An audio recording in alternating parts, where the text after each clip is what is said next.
tonight's just. We're going to do that. Yes. Next Tuesday is Did you say me? Yeah, I'm not getting it. That wasn't me, but that was all. But good. Yeah, good Should be stuff. right here, shouldn't it? Is this me? I agree. So Daryl won't be here. His cousin's in town, Oh, that's a nice thing. and he hasn't seen him in 8 years. Oh, there it is. And he kind of just showed up unannounced. Sometimes that's Thanks, good. Lynn. Yeah, true. Never else But shows they were up like and best say goodbye. friends. Don't go see him, he can cuss you. Oh, yeah. Good, how are you doing? Beautiful day, wasn't it? Oh, it's gorgeous. Take them when you can get them. This isn't a regular meeting, is it? That's for sure. They made him. What's that? No. What's that? This is a board appointment. Yeah, we're not doing that. Okay, that's not tonight. No. That's in regular meetings, right? Yeah, I don't know where that came from. These are all the things my computer is telling me it won't do.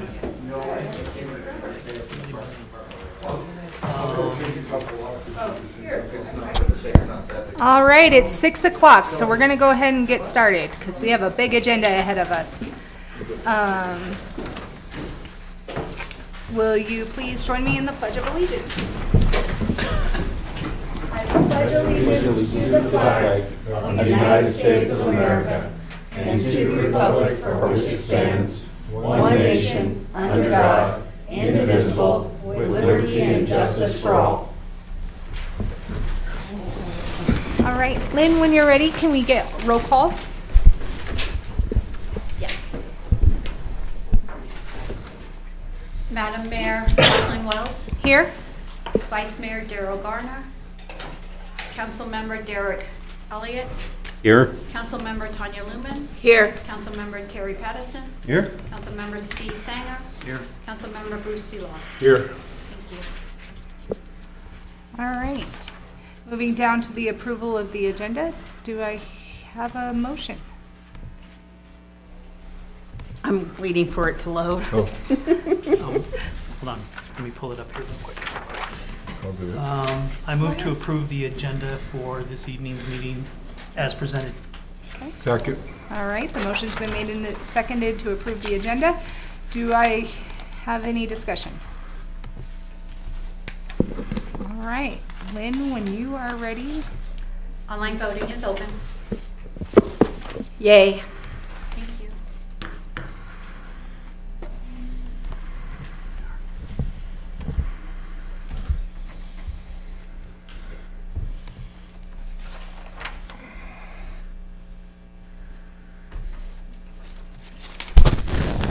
Councilmember Elliott,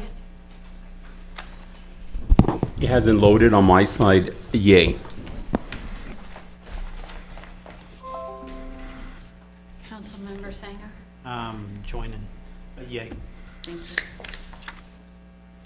you. Online voting has closed. The motion passes with 6 yeas. All right, moving down to new business and a discussion of the preliminary fiscal year 2026 budget. And I'll hand it over to you, City Manager Tom Sarvey. Thank you, Madam Mayor and Honorable Council. It is an honor to be here again with you tonight, and I want to thank Council for this opportunity to go over the budget with everybody. Tonight will be our third meeting that we've had on the preliminary budget. Tonight we will focus on more of our revenue generating departments, such as our recreation funds, our enterprise funds, 6 penny funds, impact assistance. A lot of those will be here tonight that we will discuss. So I would like to start with our first agenda item and discuss the non-departmental. I would like to draw attention first. I always like to put our vision, our mission, and our culture statement in all of our documents. Just as a reminder that as we go over all these things that we keep our vision, mission, culture statement in mind as we discuss the budget. So we have a few departments left within our general fund that we'll touch on first, that we did not touch on Monday night. And then we will move on to other departments. The first department tonight to discuss is what we call our non-departmental. So within our general fund, we have 5 different budget categories. We have the general government, we have public safety, we have our streets, we have culture and recreation. And within our general government, we have the departments of city manager, city council, human resources, and all of those. And so we have some expenditures through a budget that have the commonality throughout those departments, so that we don't charge these to any one department, but these support the general government departments throughout the city. And so if you look at the non-departmental in here, we do not have any salaries or benefits. We just have contractual services and materials and supplies. A couple years ago, or even longer than that, a decision was made to recognize all software throughout the city within the IT department. So about 4 or 5 years ago, anything that had to do with software cost was all recorded under IT. Well, I feel that we need to know what the departments themselves cost, and if all the costs are under IT, we don't get that true picture of the various departments. And so by pulling it out of IT, we put the software into the various departments where the software is housed. And by doing that within our non-departmental fund, we have identified about $153,000 of software that serves the general government function. So we put it here instead of IT, and then anything that goes to the water fund, sewer fund, we actually allocate now to those funds. So you will see an increase in there within the software renewal, and that is the reason for that. The other large category in here is our insurance. And so our property insurance comes out of this fund that services the city. We go through Crest Insurance, and we just went through our renewal process with them, but the cost there is the cost of our property insurance. Now, most of the vehicles throughout the city, we are self-insured on anything that we own outright. So a lot of these costs are the larger vehicles, such as the fire trucks and the buildings that we have and those types of items. So if they're smaller items like vehicles, we cover liability. But a lot of those, if they are damaged, would have to be replaced through the general fund, and that keeps our insurance cost lower. I do have on page 6, I have page numbers tonight. I do have on page 6 the consultant contract detail as well as the software detail. I guess they're both consultant contracts. I only copied the one over, but you can see the different items that make up the consultant contract. One of the largest in there is Freedom Mailing, which is the water bills, the different things that we send out. And then the other is Capital Business Systems, which is our copiers throughout the city. So that's kind of the high points of the non-departmental department. And like I said, that belongs to the general government category of the budget within the general fund.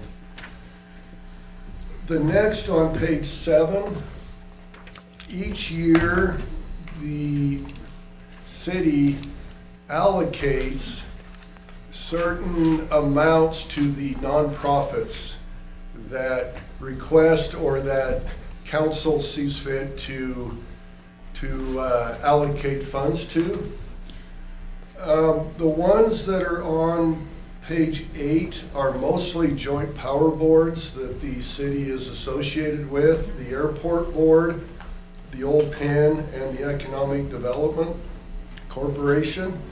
So you can see those allocations in the past. I put in the amounts from last year, and that will be a council decision on the amounts to allocate this year, which we could have discussions for down the road or as council sees fit, how to come up with amounts to allocate to these. But I just wanted to point out that the ancillary is our joint powers boards. On page 9, we have all of the nonprofits throughout Carbon County that we fund and the amounts that we fund them. And the amount proposed for 2026 is just the amount of the budget from 2025 that we carried over. We have a couple options on this. In years past, we have had the different agencies come in and give a presentation to council on all of these, and council can hear their request. Last year, I believe we just did like a 10% decrease, with the budget shortfalls that we had. But these, like I said, we could do whatever council's pleasure is in these, if we just want to reallocate or have the agencies come in. Do you guys have a preference on if they come in? I personally don't feel like I need to hear them come. I have no problem with what we got. It looks Are you decent guys- to me, so. So in 26, we're going back, it'll be the same amount as the 25 budget? That's what Yes, you guys that's what think here. a placeholder that I put in, It's just the same amount as last year? correct. So far, we Okay. can change that, Tanya, at any time Yes. during the budget process, but I don't mind not hearing them, but if one of them has a urgent request or something, they come to you and ask to talk to the council, I have no problem hearing them. But if they're, Could do that, put it on the right, council meeting agenda if one of them would like to. just if there's something pressing that they're dealing with that we need to know about, that would be good. We're happy to do that. okay. Okay. The next department that we will touch on is our Downtown Development Authority. The Downtown Development staffing has an executive director, and in past years, they've had a project coordinator. So they have had 2 different positions at the DDA. 2 years ago, due to budget shortfalls, we froze the project coordinator position. So in other words, the position still existed, we just decided that year not to fund that position. And we have gone through a year with that, looking at fiscal year 2026. The numbers that you have below do not include that project coordinator. The schedule that I shared with you last week, that was the scorecard that had the frozen positions, does have that added into that, so that you could see overall. I just did not write it into here tonight, but I want you to be aware that that there is a project coordinator position at the DDA. Now, the DDA's executive director, project coordinator are funded through city funds. So they are on the city payroll, and they operate separately as the Downtown Development Authority. As also as part of the contract that we have had with DDA, we fund them an allocation of $50,000 a year to allow them some operating expenses for them to operate on. So the budget that you see will include salaries, benefits for the director, and then it would also include $50,000 for materials and supplies. Councilmember Didn't Siddle. we cut the $50,000 last year? We left it in last year. We still leave it in there? And it's here now, but like I said, this is the discussion. Obviously, council can. So I'm a bit confused, maybe I just didn't hear you right, but it has, for 2024, the salary is 75 with the director and the coordinator. Is that correct? No, the coordinator would not be in that. And so the 75 was just for the director in Correct. 2024? Correct. So we froze that in 23. I'm sorry, I Okay, showed it up in the staffing summary as being there in 24. It was frozen through 24. so it's frozen position, not eliminated, correct? Frozen, correct. It has not been eliminated. Council just decided to put it with the other frozen positions of the city.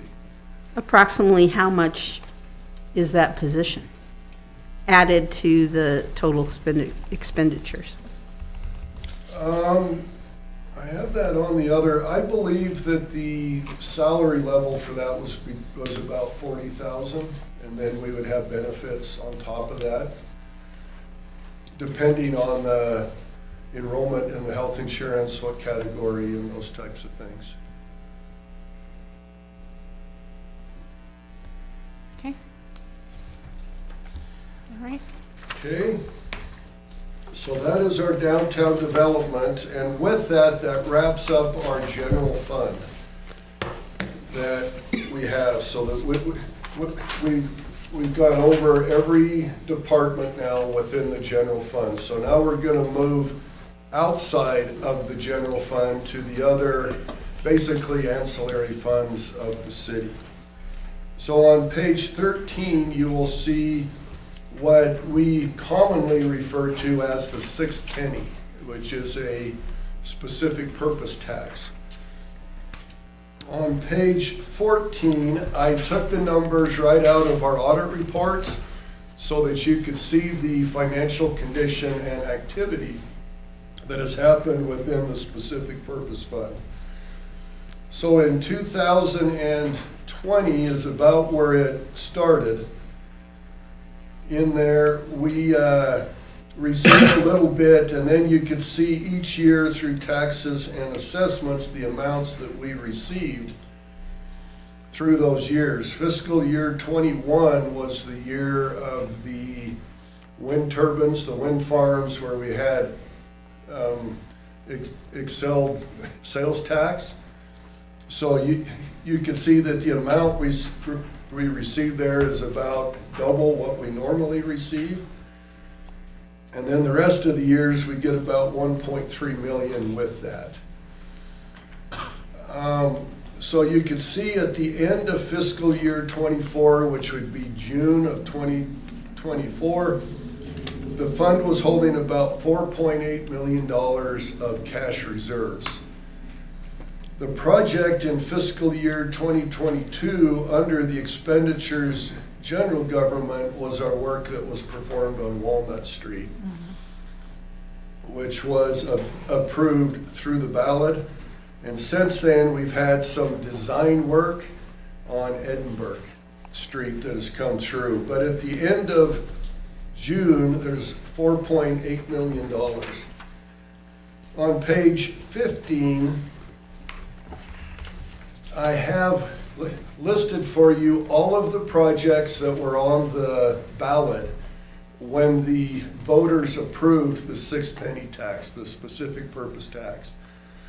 So as you can see, we have 10 different projects that were on the ballot, and you could see in 2019, when we estimated these, what the estimated total would be. So you can see that the total of those projects, with the Walnut Street completed in it, was $12,992,000. That was the estimate. And the overall revenues that would be generated through the 6-penny was estimated at about $12.19 million, which would leave expenditure cost overage of right at about $800,000 that the city would have to put in to complete those projects if they were to maintain the value listed. We can point out up there that the Edinburgh Street replacement up there is listed at $2.3 million. That is scheduled for this summer, and the estimated cost of that is $8.2 million. And that is based upon inflation, is basically what has caused that, and rising costs within the construction. So with that, if you take 8.2 and you take the 1.8 million for Walnut, you can see that we're not going to have near enough funds to complete all of the projects listed on there.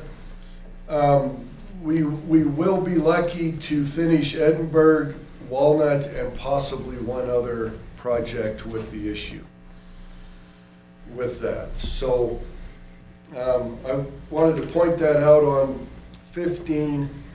If you turn to page 16, I can walk you through the activity through the specific purpose funds. The checking account balance cash reserves that I shared with you was $4.8 million. So far, through the end of February of 2025, we received an additional $964,000, and we've received $36,000 of interest through that time period. So the funds available at the end of February were right at $5.8 million. For the months of March, April, May, and June, we estimate that we would get about $500,000 additional, which would put the balance at June 30th at about $6.3 million. Now, we are looking for $8.2 million in order to perform the project. So if you look at that, we're about $2 million short of having the funding for Edinburgh. So within the budget last year preparation, the decision was made by council to allocate $1 million of impact assistance funds to go over to help subsidize the impact or the Edinburgh project. So if we were to take $1 million from impact, that would bring the total to $7.3 million. That would leave us $855,000 short of the 8.2. Now, there are some options for council on that. One of the options that staff would like to bring forward would be a general fund loan to the specific purpose fund to cover that. And then as those funds come in July, August, for the rest of the year, they can repay the general fund that loan. That would be one option. A second option would be just general fund cash reserves to assist there. Another option would be that about $1 million of this project would be water, sewer, utility lines.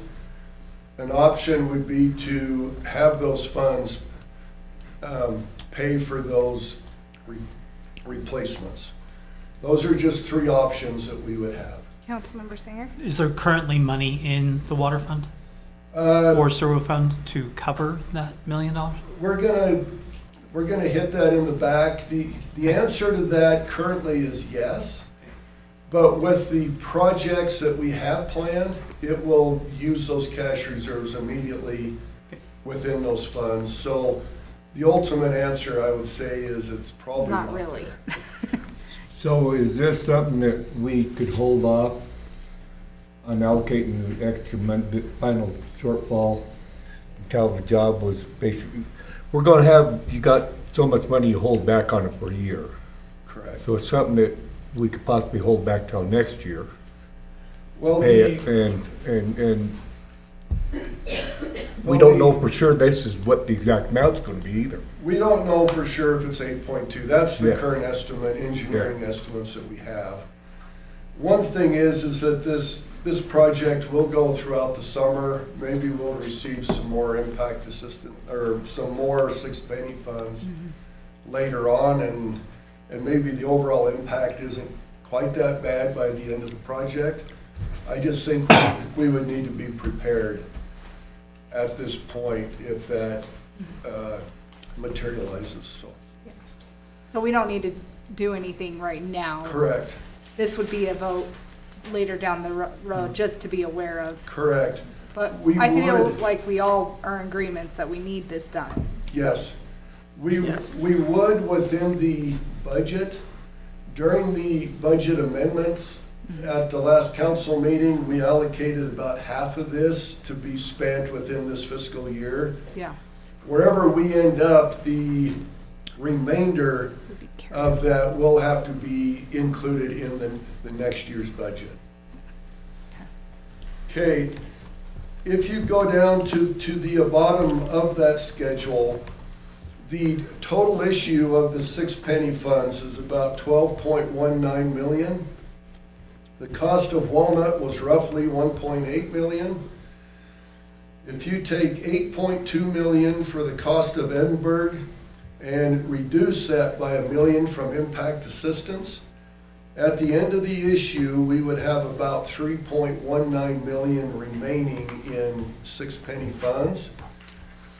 We believe that that is right about the estimate that we would need to complete Washington Street. Councilmember Singer? So the original Edinburgh Street replacement, $2,379,318, is now 8.2. How is it that the Washington Street replacement, which is $2,213,113, could make it at $3 million? So the Washington Street on here, the infrastructure that is underneath Washington Street is still fairly current. Okay. So So what are we replacing? I believe it was like in the 90s. No, what are we replacing? It's the street itself, The surface? the surface area. Okay. And, So it's yes, not infrastructure down below, it's not water lines, it's not sewer lines, it's just a surface? I'm not sure if the original issue, I'm not sure what it was to cover. Because I'll be honest, there was a I'm not compaction problem on the road. It's constantly compacting down around the pipeline, Yes, the pipes. yes. That was the original problem. Is that still the problem? And all we're really doing is bringing the road level surface back to where it should be and flat? My Cody? understanding is that's the case, but Cody can come and bail me out. I'll answer, sorry, thank you, Madam Mayor, Honorable Council. I'll answer the best I can, but just as far as the compactions, yeah, we're having bad compaction problems.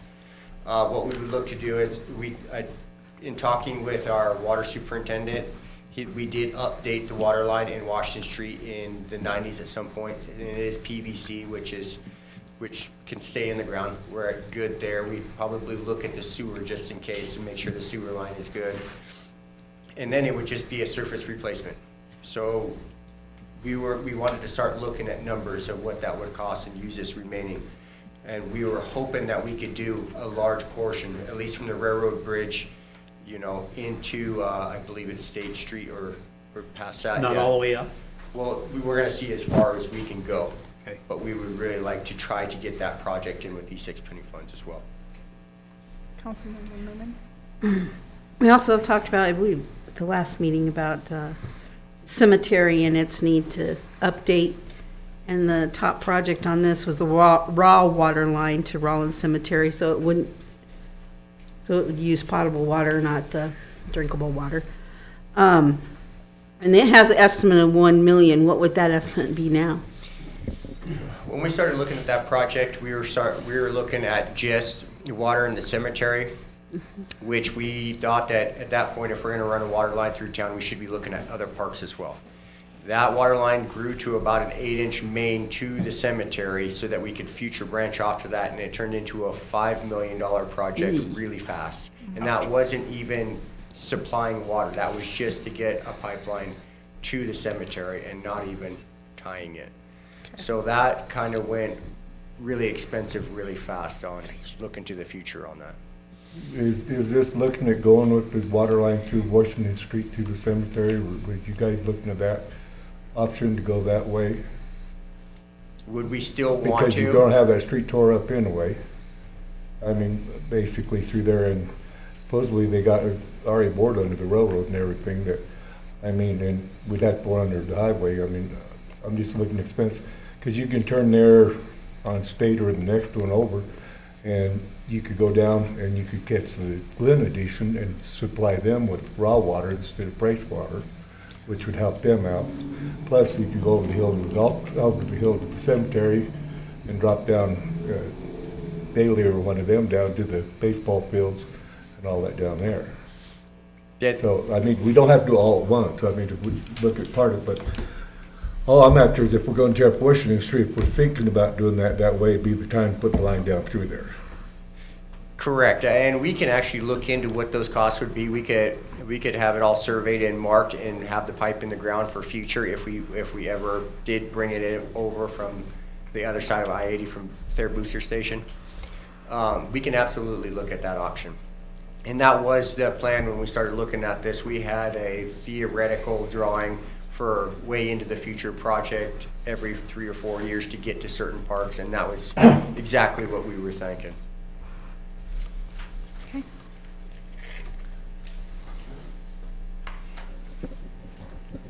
All right, thank you. Okay, on page 17, the last 2 issues that we had of the specific purpose tax, the 6 penny tax, we did not spend all of the amounts allocated to us. So there was a residual that was left within those funds. And if you add the 2 together, you can see in fiscal year 2024 there, we are holding just over $70,000 of 6 penny funds, like I said, from previous issues.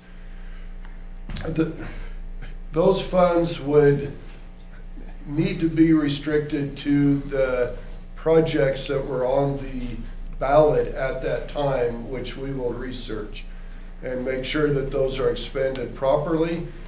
Our hope for that is that we could use these funds to help fix up the sidewalks downtown, where there has been some heaving in the sidewalks and some different, things. So if that fits the descriptions within the ballot, that's where we would like to spend those funds, is on that. But there is that residual there.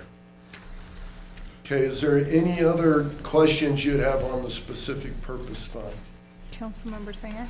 So, starting in 2020, are those just carries all the way to 2024? Correct. Okay. Yep, we just add, and the revenues are down below, which are interest income. Okay. Okay. The next fund that we'll look at on page 18 is our impact assistance funds.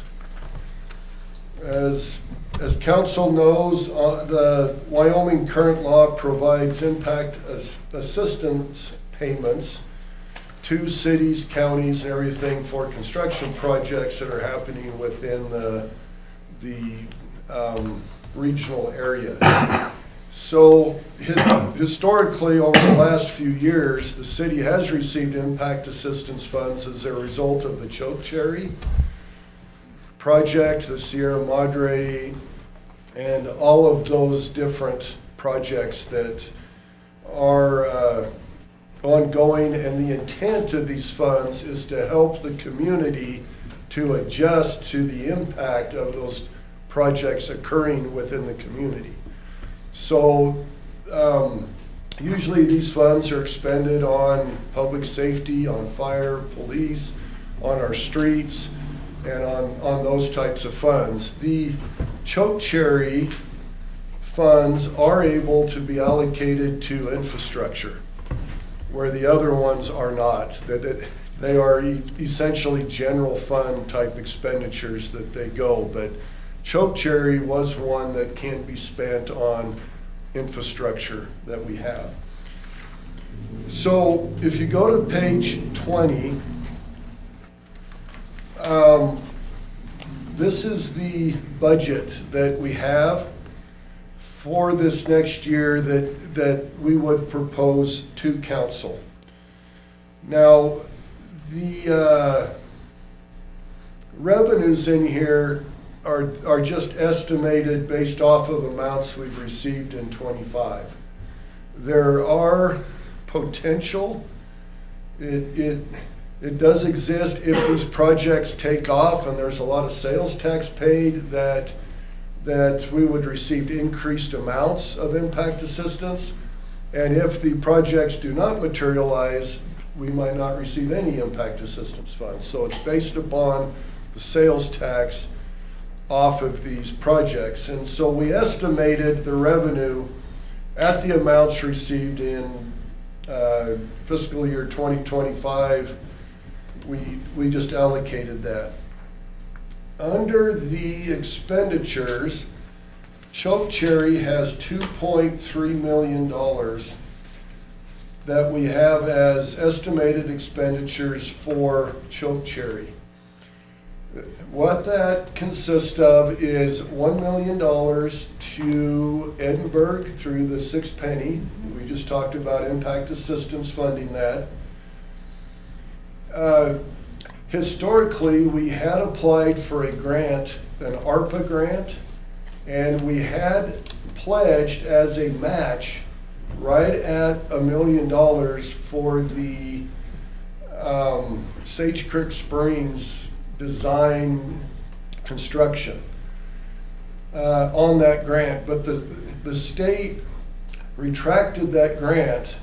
And so for budget purposes, for council to consider, we kept that $1 million allocated to infrastructure, and we would apply that to the WWDC grant match that we have to make for the transmission line rehabilitation. So that's what that would be. And then 200,000 in there, we have pledged, basically allocated, to go towards the design of our SCADA system. And it was only the design portion of that we have allocated that to date. As of the end of February, we have not seen those costs yet. So we allocated that in. And the last 100,000 to round out the 2.3 is the remaining match that exists on that ARPA grant for the Sage Creek Springs. We were able to encumber a couple 100,000 for the design, and we still need that 100,000 match for that. So the Choke Cherry comes out right at about 2.3 million. And then under the miscellaneous and the interest in there, we have some software that we would propose to council.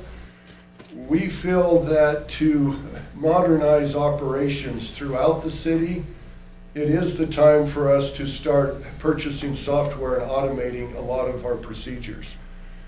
One of those, for instance, is a work order system that we feel would be very beneficial so that our public works director can make assignments and people out in the field can access those work orders through software, track the progress on that until completion. And the other benefit of the work order system is if we set up the financial data in there, we will be able to pull the costs through salaries and the materials so that we'll know the cost of each of the work orders that we are performing. And even the estimated cost before they start to see if there is budget to work on that. So one of those softwares is a work order software. A second is a time and attendance software that employees will be able to clock in and out of. The important thing with that is that we capture that clock in data and clock out data, and it interfaces with the payroll system. So our timesheets currently are all paper timesheets. So at the end of the day or whenever the employee goes to his timesheet, he writes down their time.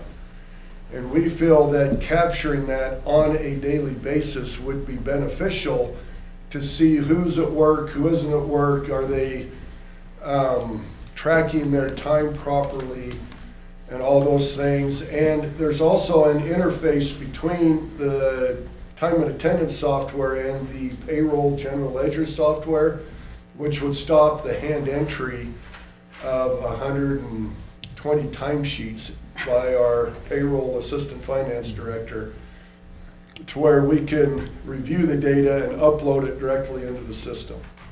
So we feel that that would be a benefit. It would also help to keep better track of their vacation and sick leave, correct? Absolutely, And so- because and then that'll there all be would- tracked through And then there. there would be that cap out Yep. amount that we could enforce better, I would assume. Correct. And they can request their time off through this system as well. Councilmember Sanger? So I have the $1 million on Edinburgh, $1 million on WWDC, $200,000 on the SCADA, $100,000 on the match of the ARPA grant. What is this one? Which one, The last one. the software? Yeah. It will go under the miscellaneous and the interest cost is where I have that. The amount. If you go back under page 22, I'm sorry I It's on the didn't bottom. point this out at the bottom. I have all of those broke out for you there. We're looking at about, we're looking right about 95,000 for all these things that I would have. The next software that we feel would be essential is a strategic planning software. We had at one point a software that was called Action Strategies that tracked our projects. The only issue that we had with that software is it did not tie the projects to our budget.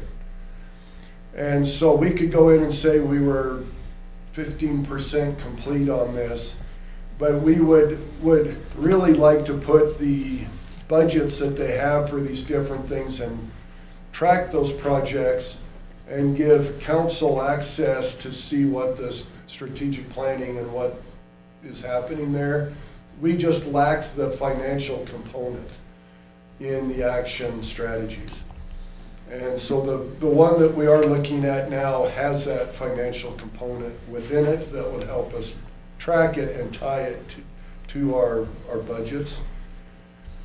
The last thing included in there is we would like to order tablets or computers for the staff to take out in the field with them, so they can communicate back to their supervisors or to the public works director at City Hall as to the status and what they're seeing on the site. So our Public Works Director can make an assignment through a work order. Staff will receive that in the field, and they can go to the location, take a picture, status picture, upload it into the system, and it'd be accessible immediately by the Public Works Director, and as progress occurs on it, it can be tracked. So that, we would like to get those tablets and get those out into the field where we currently do not have those to our use, so. They could probably clock in and out on those as well. Yes, they will. They'll be able to download the software on there. And there was another purpose that we had talked about. So there are multiple purposes for those tablets in the field. So if you look on page 21, I just wanted to show you a historical perspective of the impact assistance funds from the inception. So as of February 28th, you're able to see all of the revenues that we've received and where those revenues came from. When you get down into impact assistance miscellaneous, 150th anniversary celebration, and those types of things, miscellaneous, the fund that we track our impact assistance with was used previously for other purposes, and when I go back in there, those funds still remain in that fund. So they really weren't impact assistance funds, but when we access Fund 40 in our general ledger, all of this activity was in there previously to the change.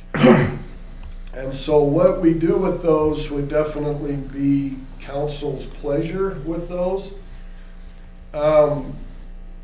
For our purposes tonight, I thought the interest and the miscellaneous and some of those things might be a good purpose for that software that we have talked about.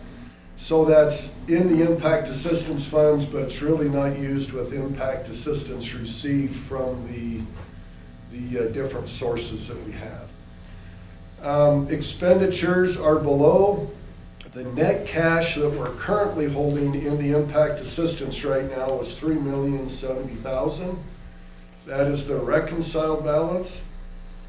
And if you take the projects that we have back on page 20, and if we were to perform those, that would leave us right about $675,000 in impact assistance.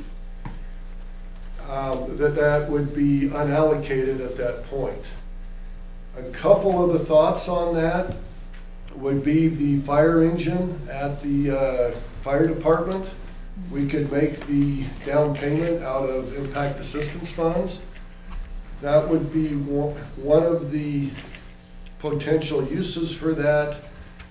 The second would be police capital that we have coming up for the police, which would pull that out of the general fund and put that into impact assistance, which the items would be considered, an impact on our community. So we're not like moving the funds. They would actually be impact assistance that we would look at there. As a couple ideas to spend those funds, there are potential, I would say over the next 4 to 5 years, that we could receive substantial impact assistance over the next 4 or 5 years to finish the purchase of the fire truck or other capital or other items as the council sees fit to spend those on. But with what I have in this report, it would leave about $675,000 in impact assistance unallocated. The explanation of all those things that I have are on page 23. And is there any questions on the impact assistance funds? Okay. The city operates what we call an internal service fund. What the internal service fund is our employee health insurance program. Okay? Up until fiscal year '23, the city was self-funded. So with that, we had a third-party administrator that would process our claims, and then they would tell the city what the overall amount of the claims were, and then we would have to write checks to all the different providers for those benefits. So we were purely self-funded. We had administrative costs, and we had claims cost. Last year, at this time, we made a change with our provider, and we went to a trust, a health insurance trust, which is technically self-funded, but it works like a fully funded program. So basically what we are doing is purchasing insurance from the trust through our premiums, and they pay our claims out of that. And then at the end of the year, that they let us know if there's an increase in the rates based on our claims, and you know, kind of what the status of that overall trust is. Now, the reason it is self-funded is that we still share an equity within that trust. That's still city money within the trust. If we were to be fully funded through like Blue Cross Blue Shield, purely paying premiums, we would not have any claim to any of it. We would be at the mercy of the insurance company as to what they would do. And so, it's like I said, we are self-funded, but the trust still offers the plans, and still sets the rates for us. On page 26, I pulled together for you basically the balance sheet. We call this the statement of net assets of the insurance fund. Back in 2018-19 timeframe, the city transferred $3.5 million from various funds into the internal service fund to help support the health insurance. So cash reserves, if you go back to 18-19, got down to about $400,000. So at that time, the city transferred money in there to bolster these accounts. And as you can see, the first 4 years listed, June 2020 through 2023, the city enjoyed low claims. We were able to collect premiums, and the claims remained low. And the beauty of being self-funded is that the difference we get to keep, that's ours in our bank account. So our bank account grew through those years. In 2024, it all shifted, and our claims outgrew the amount that we were charging for premiums. And we could see an overall shift, and we felt it was time to stop the self-funding, go to a trust, and have the trust help us to allocate administrative costs and interest that they receive across, and that we would benefit from that. And so if you look on page 27, you will see on what I'm going to call the profit and loss statement, you'll look down at the change in net position, the third line from the bottom. You can see that we came out ahead until June 2024, and then we lost $334,000. And I shared at the last meeting the profit loss that we got from the insurance company, and already through February, we've already surpassed the loss in 2024 with the high claims. So we feel that the move, when we made that move, was very beneficial to the city. We did receive a 9% increase from the trust. And if you take the actual premiums less the claims, we should have been at about 35% increase. But there again, being part of the trust was beneficial, so it was capped at 9. You can see below our current count that we have 85 employees on our health insurance. We offer 4 different plans: a single, employee child, employee and spouse, and family. We have the plan set up so that if you choose the middle plan, the $2,500 deductible plan, those costs are fully covered by the city. And if you buy up, you have to pay the difference between the higher premium and the $2,500 plan. And if you go lower to the $3,500 high deductible plan, that amount goes into an HSA for those employees. And so you can see the estimates. We have several vacant positions, and we've budgeted those in, so it's basically at 1.9 million that we have.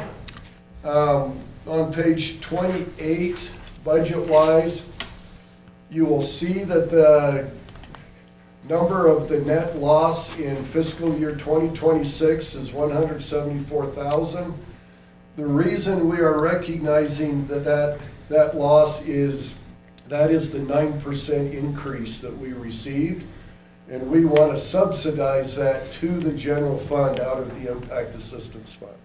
So we're actually not losing it overall. That's going to be a transfer to the general fund so that we can maintain the same payment structure that we currently have.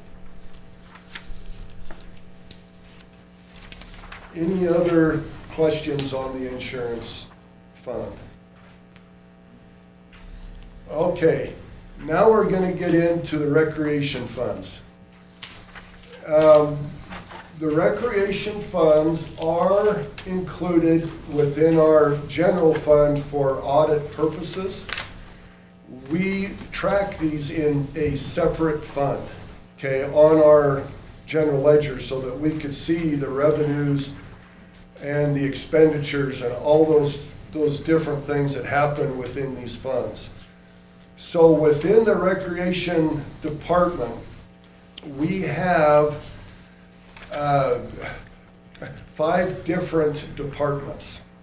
We have our golf course, which begins on page 31.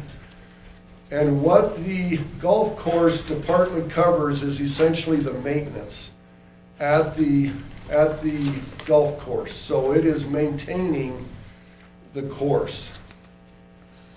And then we have what we call the clubhouse or the pro shop. That's the administration of the golf course through the Golf Pro, which includes the clubhouse and the costs that happen within the store and the different things at the clubhouse. On page 32, I have listed for you here the golf course revenues that we've received. Fiscal year 24 is an actual number. I have the budget for 25 and the amount that we've received through February, and then the proposed budget for the next year. What you will see in here is a substantial increase in the proposed revenues through the golf course. And I will share with you as we get to the back, but we feel that the golf course should operate by covering at least half of their operating costs. That's the goal that we set. We feel that to be justifiable, they need to cover half of their costs. So we have increased the revenues based on the expenditure budget provided so that we would budget this to reach 50% of the operating costs. Now, you look at the amount and it is a substantial increase with this. And so to To work with this, what we have done is some restructuring of our city departments a little bit. So from the recreation department, we're gonna move the parks crew, the operations that do the parks and all of the maintenance of those things. We will move that to Public Works to free up the recreation director to be able to focus on marketing and on revenue generation. I was trying to get this Let's out get of your rid of eyes, bad but points. I'm kind of short, so maybe, sorry to interrupt.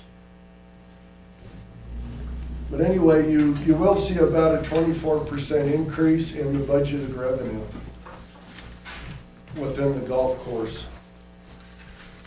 That's better. Yeah. Are you expecting this increase in revenue, is that solely based on the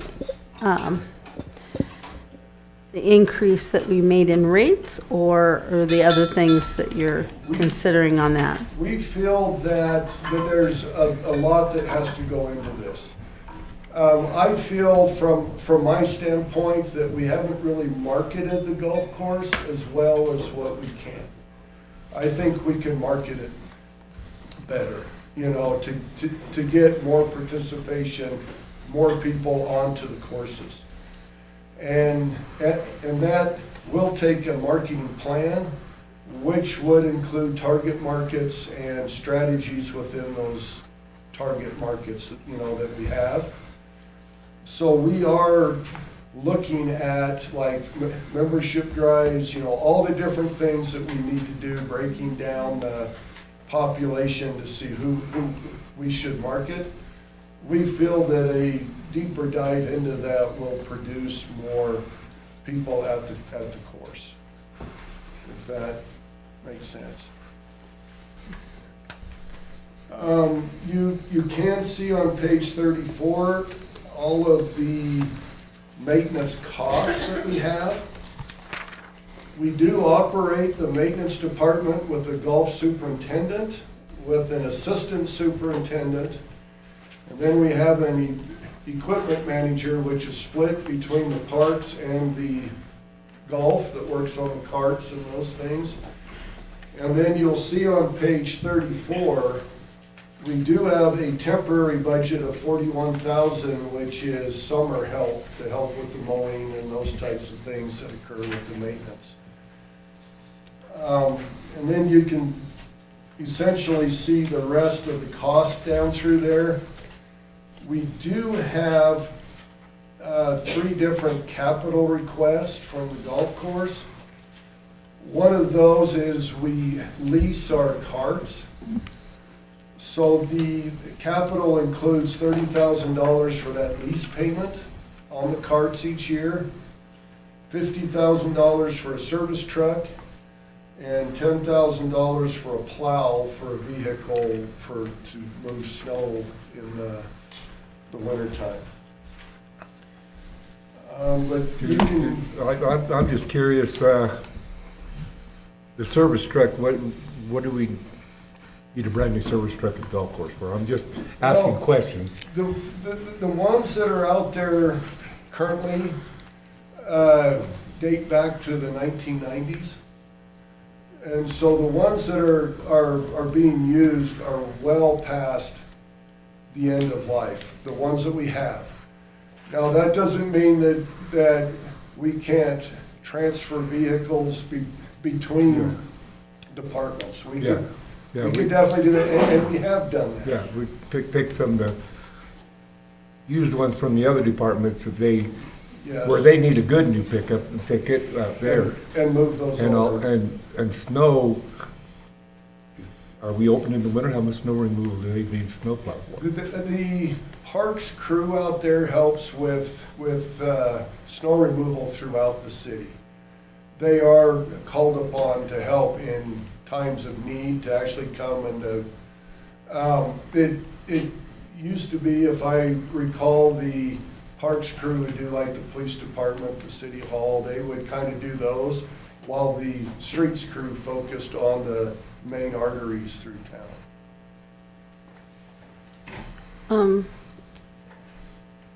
So the golf course does have a liquor license? The, So- yes, So let me get my whole question out. In the past, has it been added to this section, or has it been a different section that we added the restaurant and bar to, as far as income and expenditures? okay, And what is the plan sure. going forward?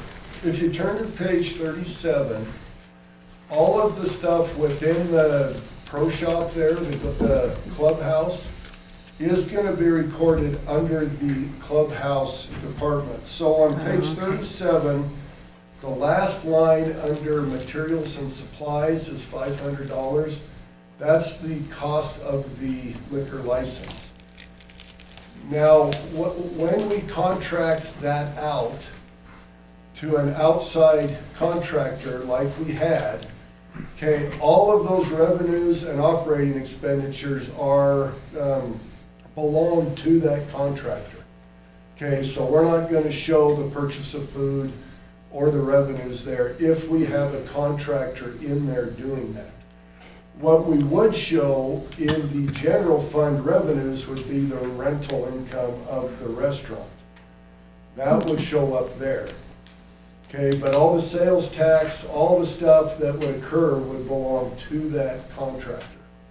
But the plan is to find somebody So to be there. the ultimate plan would be to, yes, look for a contractor that can come in and that can, you know, operate the restaurant without city support, you know, that would operate that. That's our ultimate plan. We have got the facility cleaned, and that took a while.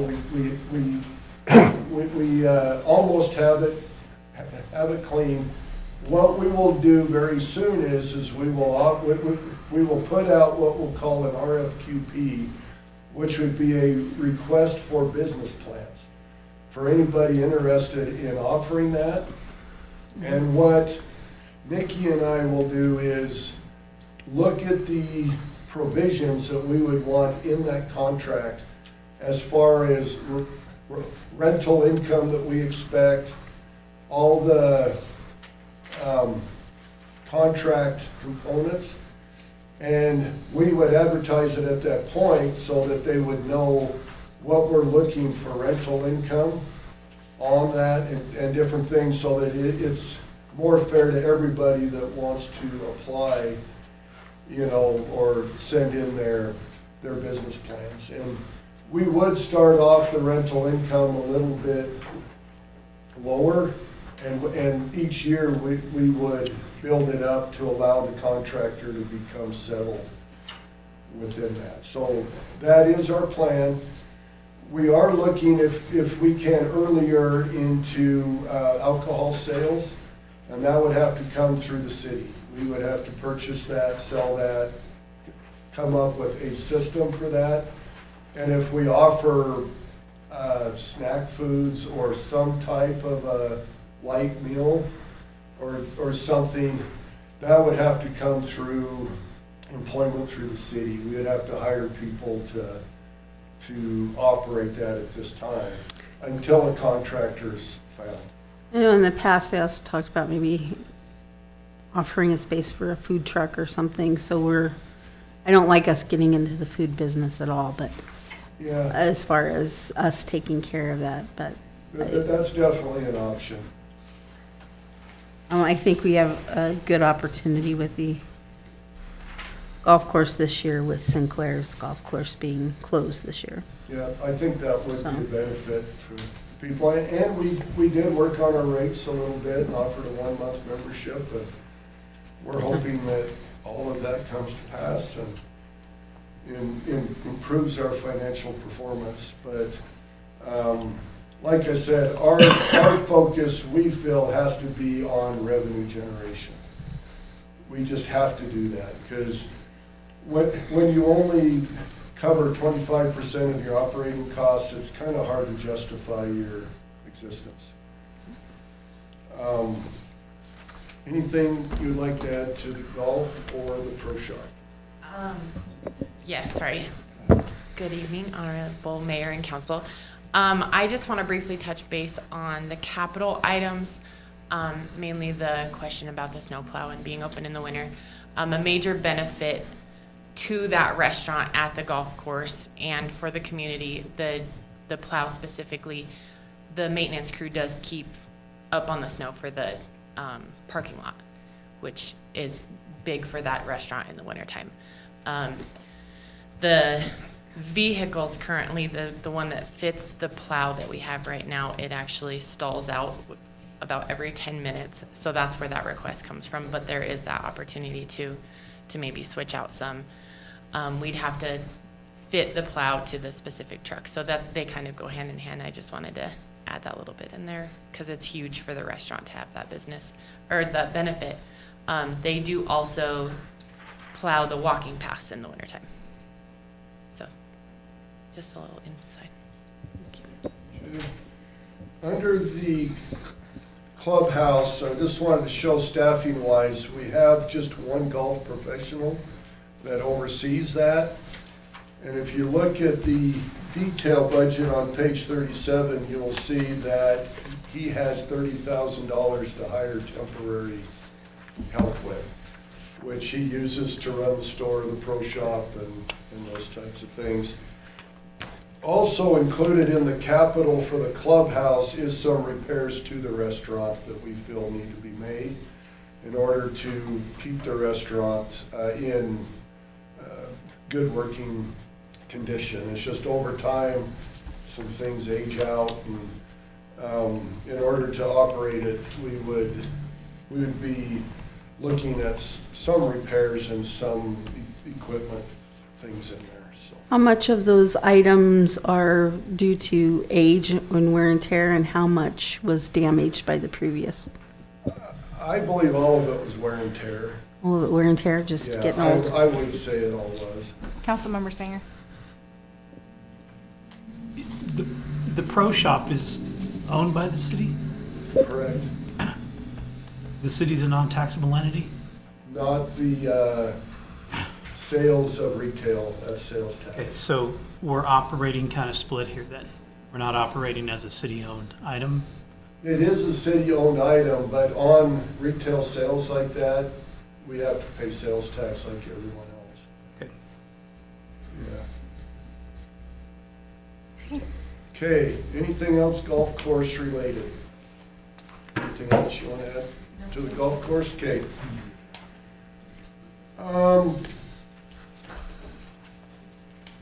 Starting on page 39 is the recreation center. So, on our revenues for the recreation center, we have multiple revenue sources. One of the major sources there is the membership sold at the rec center itself. We also sell, that is recorded under the recreation center, gun range memberships. And then we also have, as our next largest revenue maker, is our programming that we have, which is the youth sports, the youth basketball, youth football, soccer, and all those different things. And so overall, with that, the rec center brings in, through all these different things, the overall budget for 25 was about right at 160,000 in those things. Here again, we feel like we need to step up our marketing efforts on the rec center itself and look for more revenue sources.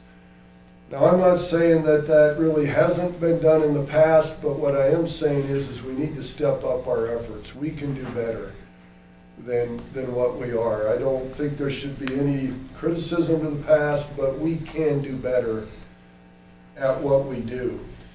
So, as far as the revenue for the rec center, we feel like the rec center should cover at least 30% of their operating costs through revenue.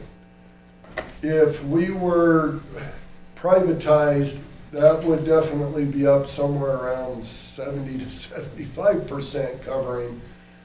But we want to improve up to 30%. So the end of February, we are operating right at about 16% revenue coverage on our expenditures. We feel that that nearly has to double, that we need to come up with programming, programs, marketing, targeting the right audience, doing whatever we have to do within the rec center to increase the interest, to increase memberships.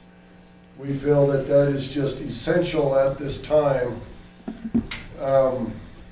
So currently, with our capital in there, we're right at about a $467,000 loss subsidy on the rec center. And by the end of the year, that'll reach $500,000.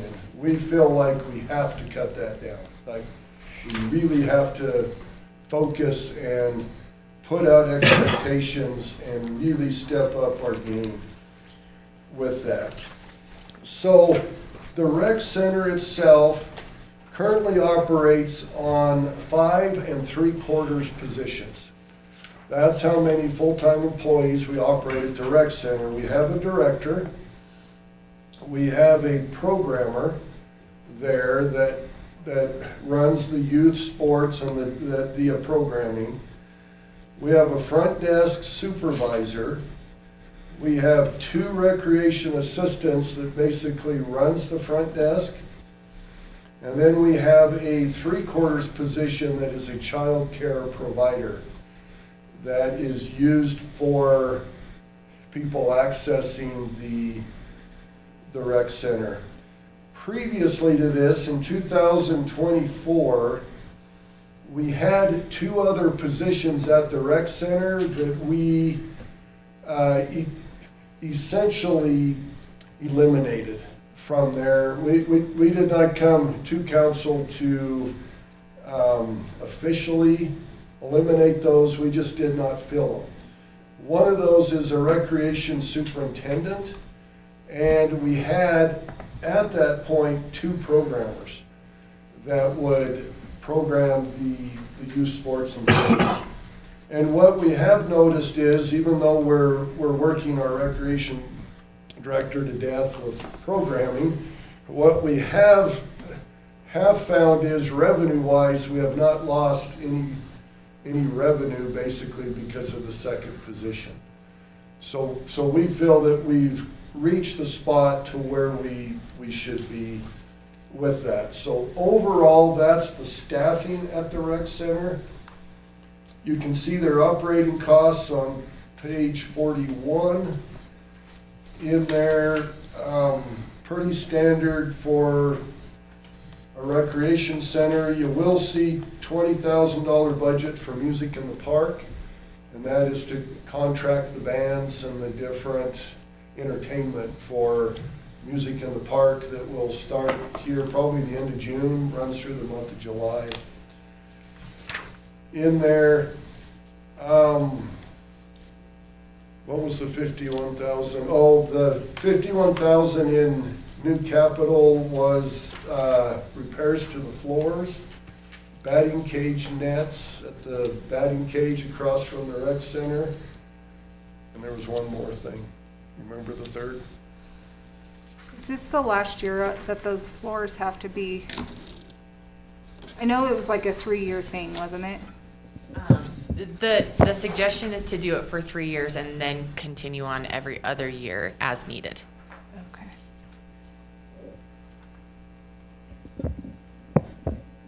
Okay, if you turn to page 43, you'll see a profit loss for the recreation center. And you will see in the very bottom right-hand corner, it says 29.53%. We had that right at 30, and we must have added a few expenses, but it's right at 30%. So you could see our estimates as to where we want to be there. I have a question for Nikki. Do you get a lot of renewals past February? Because it seems like your membership is way down. This year's, sorry, Madam Mayor. This year's membership is a little bit hard to judge because we did install a new program, the Day Smart Recreation. That carryover didn't adjust to the memberships correctly. So we've had a lot of odd days and odd times for membership renewal. Because of that, there was some, oh gosh, I'm trying to think. I want to say roughly 100 members that their time frame was completely unknown. So we started them over knowing that we had those memberships because we see them daily. So that count is a little bit Forgot about different. I do think that this year it'll be a lot more accurate. We'll have that full year of the full Day Smart, and we'll have much better numbers. Councilwoman Lewin? We have on materials and supplies Latino Heritage Celebration. Was that just something that was done way in the past that we don't do anymore? Or It I wasn't s- way in the past, it was like 2 years ago. 2 years ago? Well, this is 3 years, anyway. Before I get discussed. I want to Because I seem to remember that we did a music in the park that was specific to that. So I just wondered if it was rolled into that or it was something separate. Latino Heritage Celebration was a separate event from Music in the Park. I do believe 2021 was the last time that we funded it. It has continued. Oh, yeah. I do think Damien Sesko, I think now, Yeah, they did Kind of one heads it last off. year yeah. at the fairgrounds. So Yes. they do it separate without city help? Correct. Support? Yeah. I'm assuming if they asked, like, for somebody to play or to have a day at Music at the Park for that, that could be made available. They definitely wanted it separate. That was, Oh, did they? yeah, there was a committee at the time. I remember that they wanted it separate from Music in the Park, its own thing. But I do know that Damien, Tabari was heavily involved in it for years too. Yes. Our portion of Do that we, was, is there something that we could do, like summertime help with their, like, high school kids to help hour-wise? The biggest complaint I get on the rec center is being closed. I mean, the seniors like to go out about 6 in the morning and walk, especially the wintertime. And then, like now with these guys in here from the refinery and everything, they get off by 5:30, 6 o'clock like they're, you're closed, so they can't go out and enjoy it, you know? correct. We have got a lot of that feedback, and we feel that as part of the revenue enhancements and the marketing plan, we need to find the ideal hours that the rec center is open. Because I know for me, by the time I get home, it's closed. And there's a lot of times I'd love to go walk, but, you know, at 8, it's like, you know, that's kind of the prime time for a lot of people to use it. So we want to make sure through a financial impact analysis that we're getting the most for our investment in our revenues. That will include hours and services.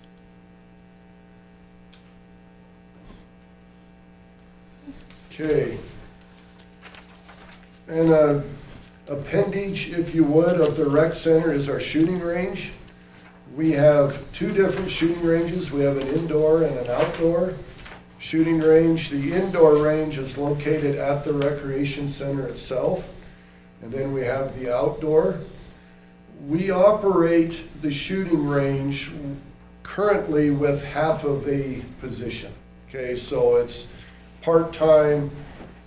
With that, in 2024, we actually had a full-time programmer there, but we felt revenue-wise that we can still reach revenue goals and things if we cut back on that.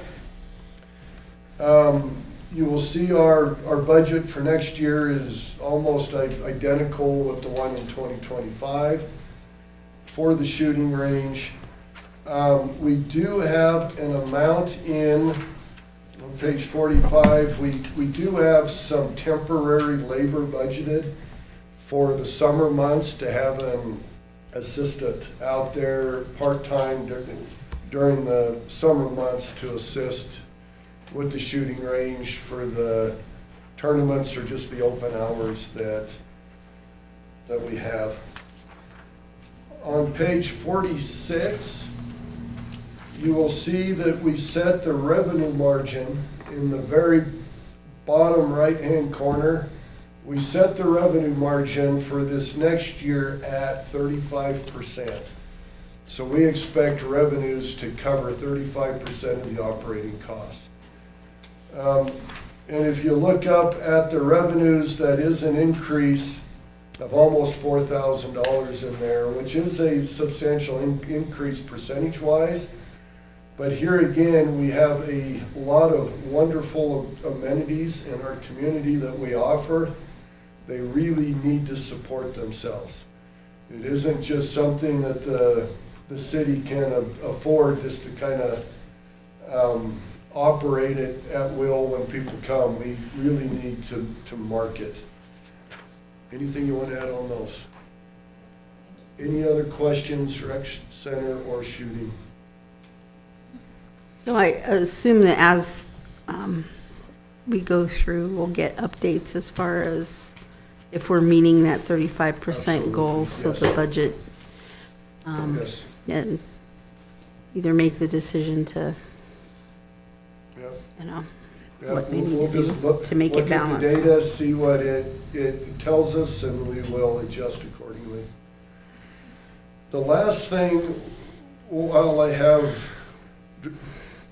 Director Howell with me here, that I did not get in the packets, and I apologize, there's about 3 things that I keep in list of that I have not gotten in here. We talked yesterday. There are 2 different grants that are associated with the recreation center currently that we have. One of those is a cart path repairs at the golf course, and I believe that's a $50,000 grant, and we need to match that. Okay, that's a matching grant. What was the other one? The $80,000 for the VFW parks for the infield and the laser grader. I did not get those on a page. I apologize for that, but I will get that in the final draft that we go. Was there any other grants that you thought of since then? No, and I do think that it's possible that we have it in the capital asks for the golf course. Yes, the 50,000 we do, Yeah. which so I is the think we need match. So the baseball fields, is that in the rec center budget? Or is that a budget all by itself, like the golf, like the gun range? It will be in a recreational grants department, which we will track separately, Okay. which goes in between page 46 and 47. It's going to be 46 and a half. All right, Sorry, I didn't get that in. That works. we need to take a break. Okay. So we'll take 5 minutes. We'll start back Okay. at 7:32. Will that be good enough Thank for you. you? Yeah. Okay.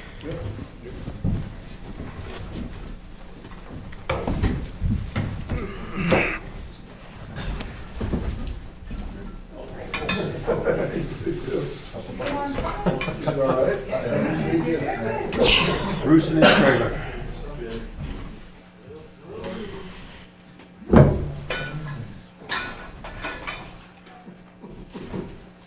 Keep it all straight. Oh. There's a lot in there, isn't there? And we're just getting. I just walk around and say, so. We're just getting to the fun ones.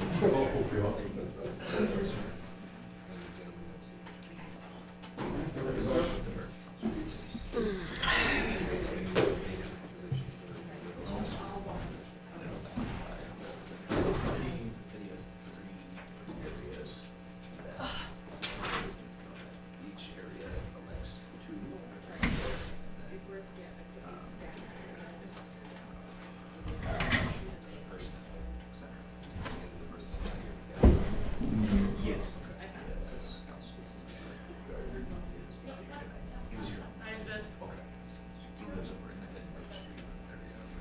What do we know, John? Did you get a, Yes. because I know print you. No, I got it, and I approved it to somebody that wanted it too, that wasn't going to make it. Okay, no, because I can print it out. Yeah, we got it, we printed off a few extras. Okay, no, that's good. Yes. So the end, will we go over your recommendations as far as we cut that balance to zero? Yeah, I have them up here for now. I just want to get it out. And then what we'll do is we'll just keep an ongoing scorecard. And we can discuss with council and as I make a recommendation, council can say yea or nay. I do believe that we're going to end up probably freezing some more positions and doing some of that, but I'm hoping not. I'm hoping we can.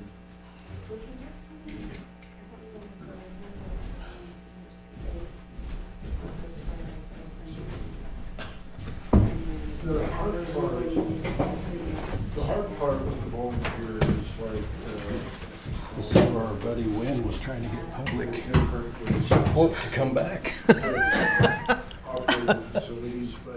on Facebook. Oh, I saw it. It's like, oh God, are you Because serious? right now at 8:26, I think it's, never mind. I wish you would switch this. You know, It's interesting, definitely. but I know summertime, keeping it open on weekends. It is a big thing, that's where people live.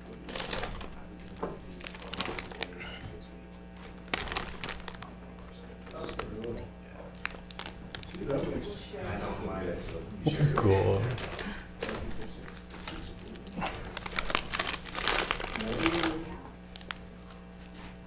Same thing. Yeah, we've got just. Last time I did one, I was And like, then we have we call it a supervisor, it's kind of the admin system. Like this cinnamon roll. You can only take one. uh-huh. Oh, yeah, I'll get down into the weeds at all. Yeah, that's great.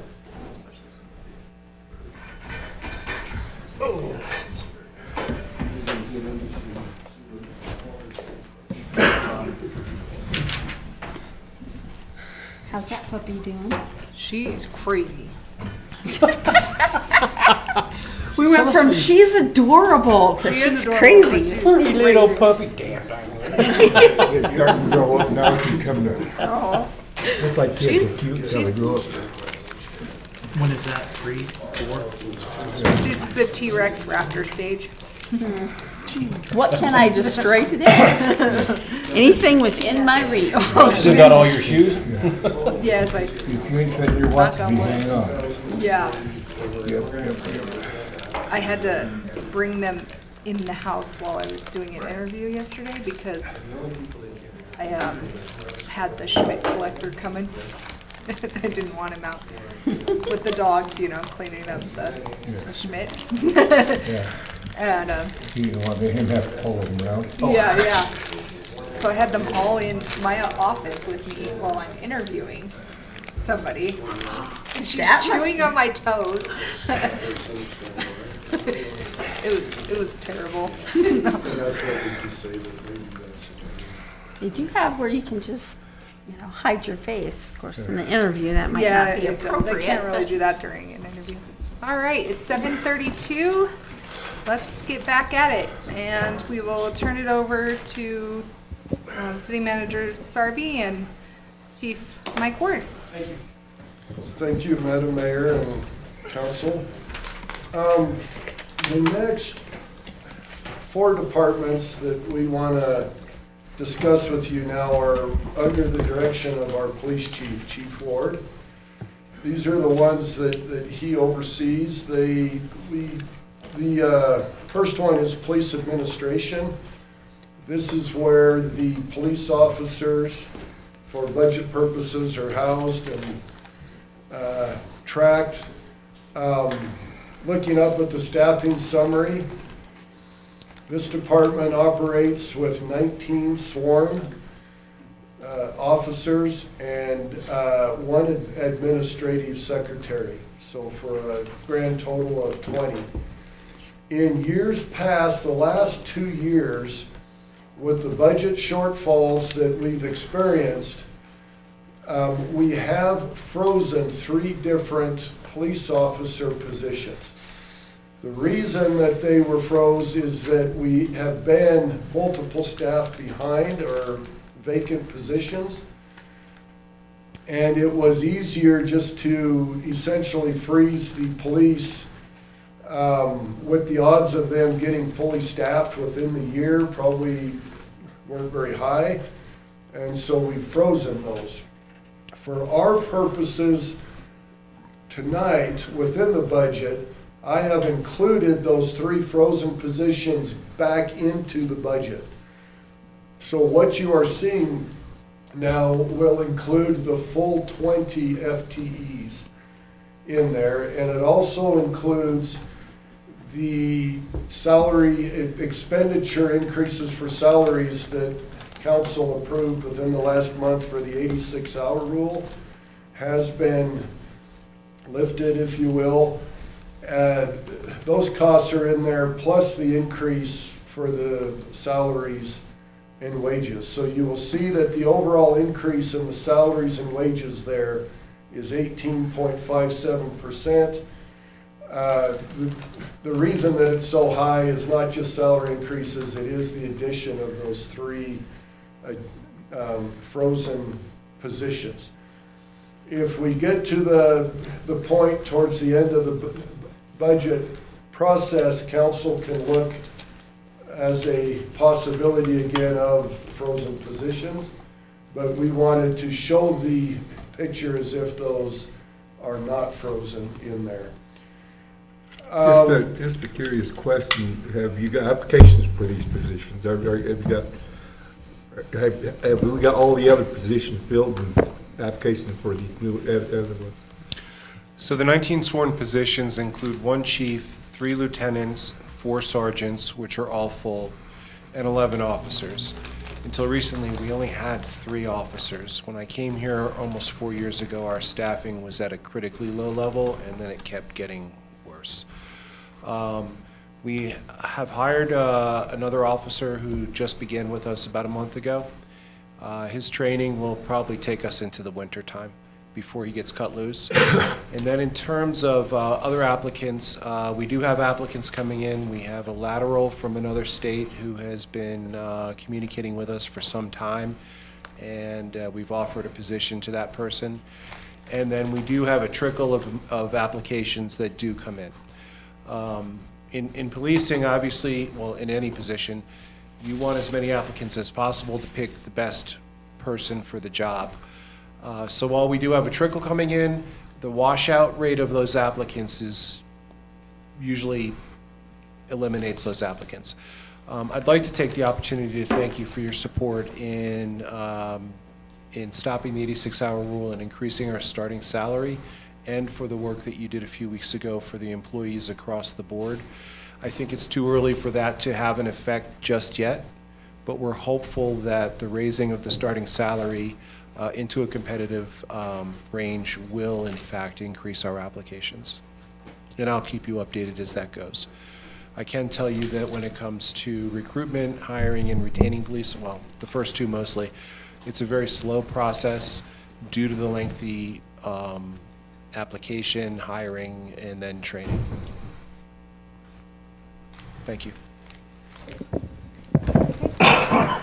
Okay, one of the other items that you'll see on the screen in front of you on page 48 is we did not add any capital in as of yet to the police. The items that we are looking at, we will make the recommendation that those come through impact assistance at the time of purchase. But I just wanted to point out that we do not currently have capital in there. If we need to add capital in there, we will definitely bring that at a later time.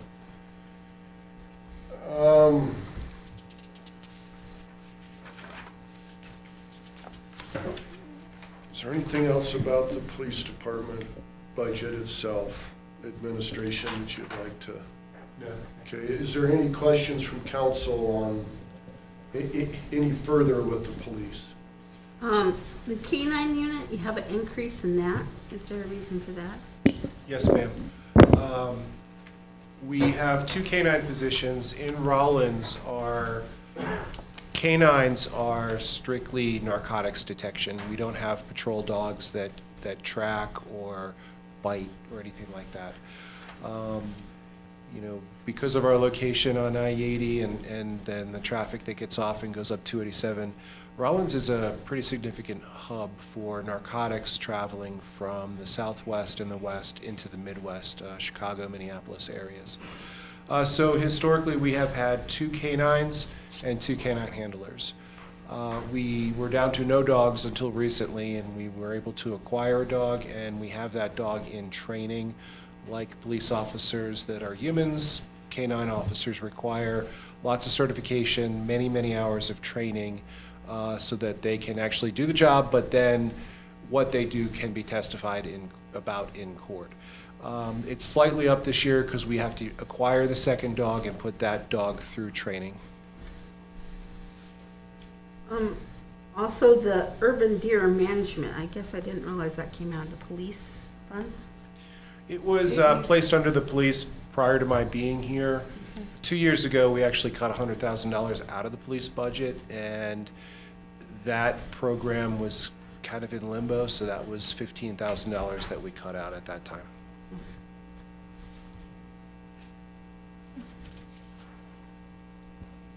Okay.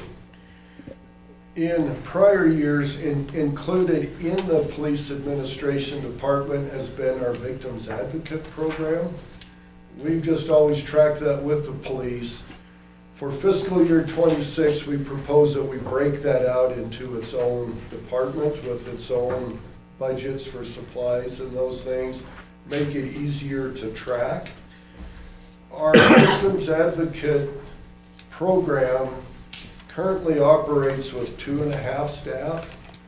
That's some creative math up there. It should be 2.5 instead of 1.5. I need to work on my Excel formulas. 2.5, and 1.5 of those positions are funded through the grant. Is that correct? Through a victims advocate grant.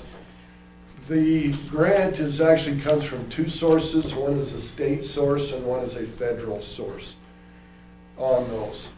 So in fiscal year 25, we were down at one point to only half of a position due to turnover. Our budget that we have includes the full salaries for 2.5 staff in there, but I will point out that the amount spent in fiscal year 2025 is low, and that is due to turnover. Are we fully staffed now? We are, actually. So the 3 positions, or the 2.5 positions we have, include the victim coordinator, who's kind of the supervisor of the unit, the victim advocate, and then a part-time victim advocate. The advocate and the part-time advocate are predominantly funded through these grant processes that are managed by the state of Wyoming through their Division of Victim Services. They come from 2 grants, VOCA and VAWA, Victims of Crimes Act, and the Violence Against Women Act. So they're majority of it's federal money that comes through the state, managed by them, and some of it's also state money. It's a very complicated process, lots of different rules and regulations that we have to follow. Our victim advocates, by the way, represent all the victims of our crimes, everything from domestic violence to damage from accidents. They do a great job of working with local code for victims of domestic violence, and they actually walk our victims through the court process, and they also handle helping them fill out different forms for court and applying for restitution when appropriate. And they do a wonderful job. Okay. The next department we look at is our animal control department. The animal control department is run by 2 different animal control officers that they employ. I believe their budget is pretty straightforward with the two individuals they have. If you look back on page 58, the animal control does have two different revenue sources that they pull revenue in. One is the animal licenses. This is one of the areas when we looked at the rates back in January that we feel should be a lot higher. I think we were licensing, was it about 200 animals or something in the city, which we all know that there's more out there. So we are stepping up our efforts there to advertise. And the other revenue source is the animal shelter fees when the animals end up at the shelter, adoption fees, all of those types of things. Our goal with this revenue, and we budgeted a little short, I guess, but our overall total revenue goal was to cover the supplies at the shelter. We feel that the salaries and purchase services are kind of sunk cost to the general fund. But we were hoping that those fees would cover the supplies, which would be the pet food and the kitty litter and all those different things in there. And you can see overall that we cover between 6-7% of our expenditures with the revenue in there. If we were to look to enhance revenue, it'd be through licenses or through other shelter fees that we have. But any other thing on the animal shelter? Just a little background.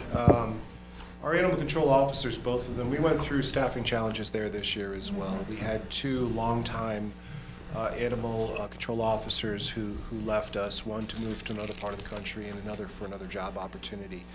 We had a period of time where we didn't have them, and the rest of us were all working at the shelter and cleaning and taking care of the animals, and that's a tough job by itself. The animal control officers also are responsible for working on the street and enforcing city ordinances related to animals, so they're very busy. That animal-related calls are always in our top 5 most frequent calls.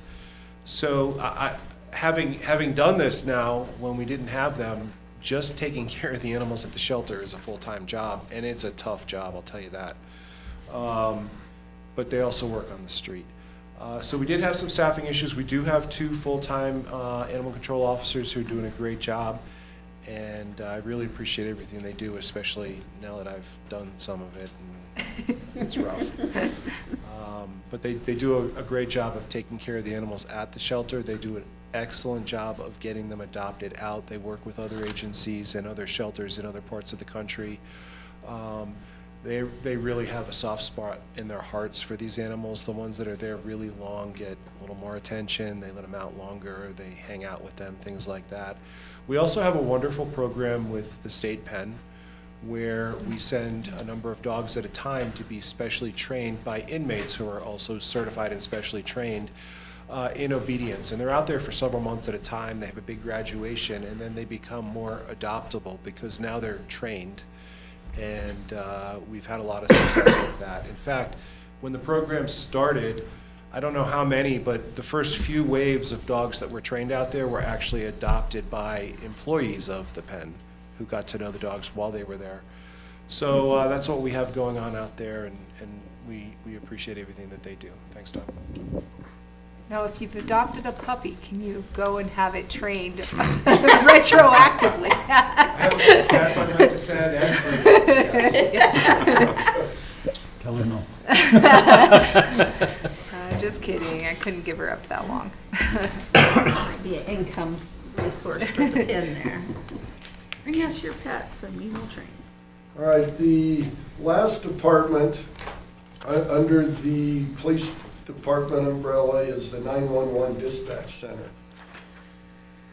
Currently, we operate with 7 employees within our dispatch center. We have a communications supervisor who oversees the operations. We have a senior communications operator. And then we operate with 5 different communication operators that go back and forth between a 1 and a 2, depending on experience and longevity. We have budgeted 3 for fiscal year 26 under the operator 2s, knowing that the ones that are in training will advance up into the 2s. Under the 911 center, a couple things here is under our consultant contracts is the software that is used, the Spillman software, and all the different software it takes to operate. And then we have the 911 system down below. You recall what the 911 system costs? Is that a subscription? Rick? So it's gonna be hardware maintenance for the 911 system, the weather system. Okay, that's the 911 system under contractual. Those are the 2 larger costs under the contractual, and then a little bit of supplies. On page 62, the department that does receive a 911 surcharge that comes through the telephone company. Different things, you can see those amounts. We've estimated that at about 80,000, and that would cover basically 10% of our expenditures through that. Is there anything else? 911. The communications supervisor is also our records custodian, and that's a very big job there. We have mandated reporting, NIBRs, and things that we have to report through the state to the federal government. She also keeps track of all our reports and our records and so forth.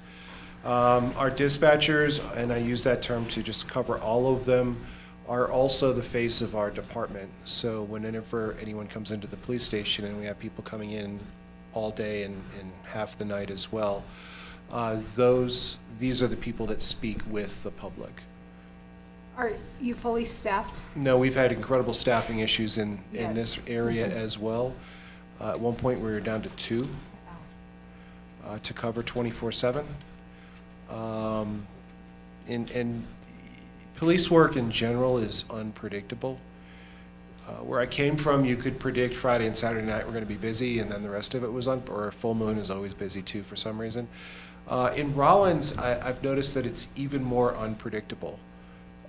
Friday and Saturday night could be quiet, but Sunday day work could be incredibly busy. So they do a great job. We run typically 1 at a time, so they answer the phones and dispatch at the same time, which is a lot. Where I came from, it was a much bigger system, but they do an incredible job. And the expenditures that we have for these systems that they use, Rave, Smart 911, Prepared Live, these are systems that help them do their job. Some of them help them locate where somebody's calling from. We have text to 911, which I don't believe anybody else in the county has. Our technology has always been slightly ahead of the other dispatch centers in Carbon County and in other places. Councilwoman? How many are you short presently? I mean, this is budget for 7. How Yep. many do you have right now? And like the police officers, this is a little complicated. We have 5 currently with 2 openings, but 2 of those are in training as well. So a training for a new dispatcher, also about 12 weeks of hands-on training, and then the 2 that are in training are also going to the academy on top of that. They leave this Sunday, they'll be gone for 2 weeks. They are certified through the state through post peace officer standards and training, just like police officers are. They are required to attend an academy at the police academy for 2 weeks, and then they have to maintain their certifications throughout the year by taking other training and meeting the requirements of post. Do you have a question, Councilmember? Okay. All right. Thank you.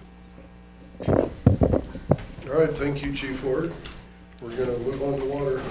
Thank you. Me. Do you want to have water with us? You're more than welcome. I like drinking it. That we all do. Thank you, Council. Thank you.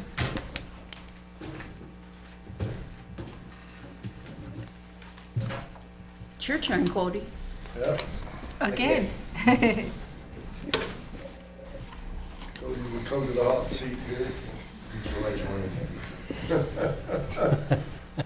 All right, so the last departments that we have to discuss tonight, which will round out our budget discussions tonight, are our 4 enterprise funds.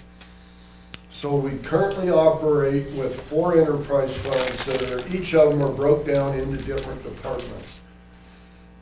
The first fund that we will talk about is the water fund. So we have water fund, we'll have the sewer fund, we'll have the landfill, and we will have recycling. Those will be the 4 that we will touch on.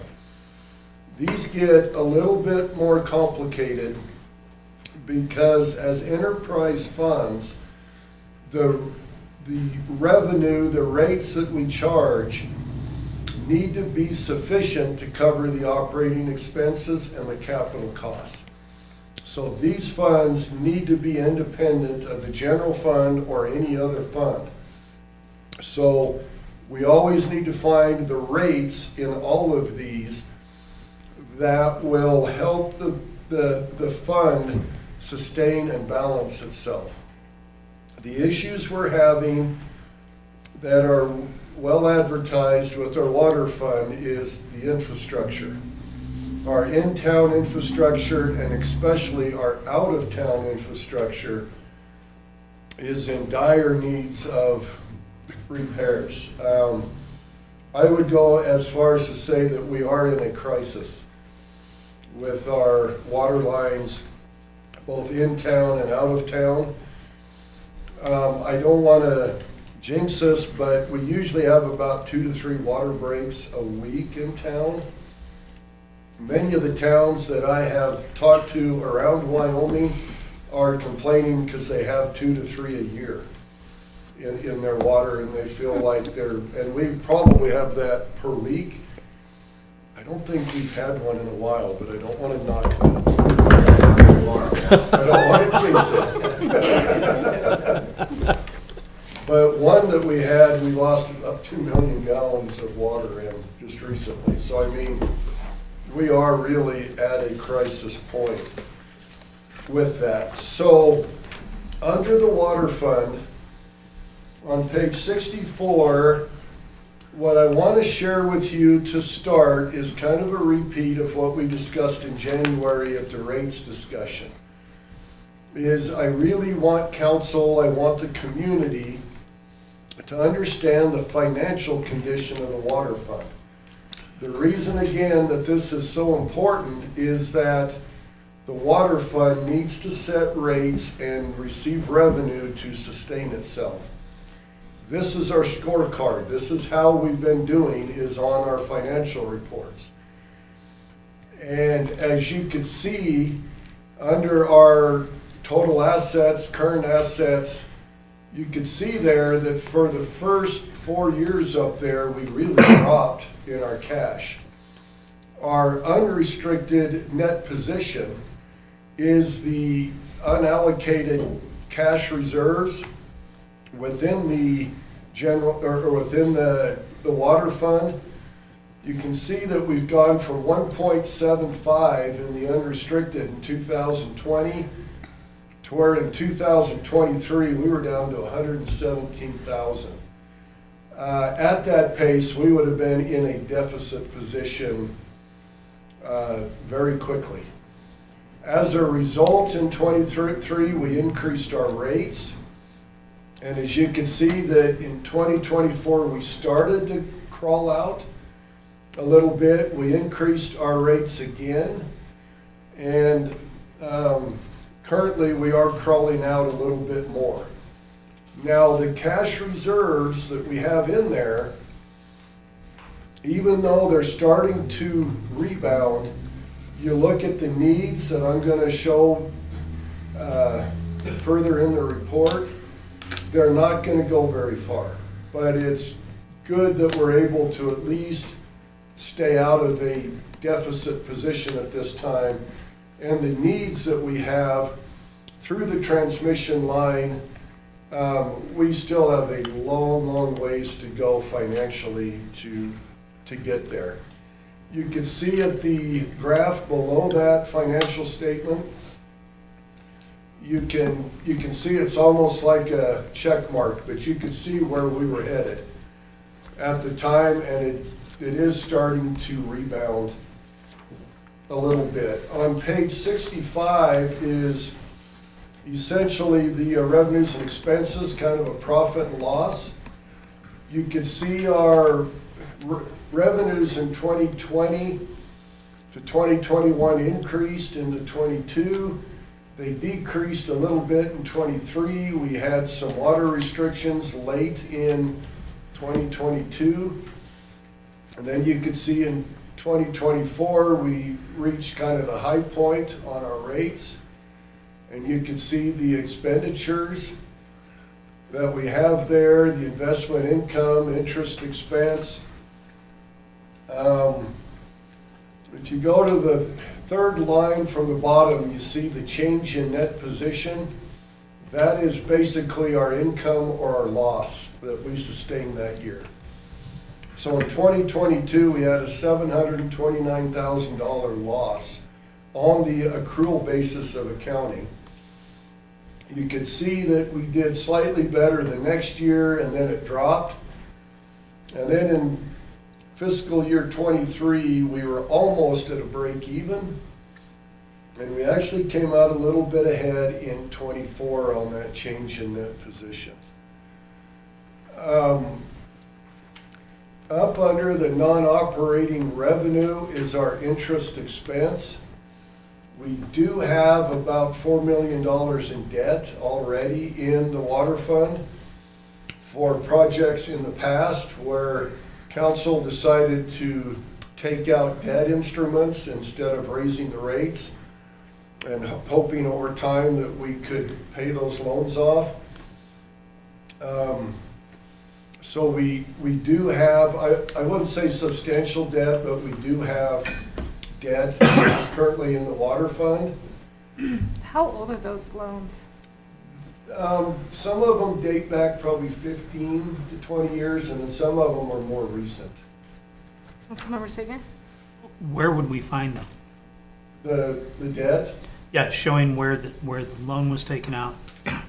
Oh, I would have to put that schedule in. I didn't put that in this particular document. I have all that in a schedule that I could get to you. Because we can see the interest, but we don't know what the interest is on.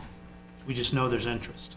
On page 64, under the statement of net position, you will see up there a line item called long-term liabilities. Okay. That is the debt. Okay. So on a accrual basis, the principal portion will come off of here, and the interest portion will go to the income statement. Okay.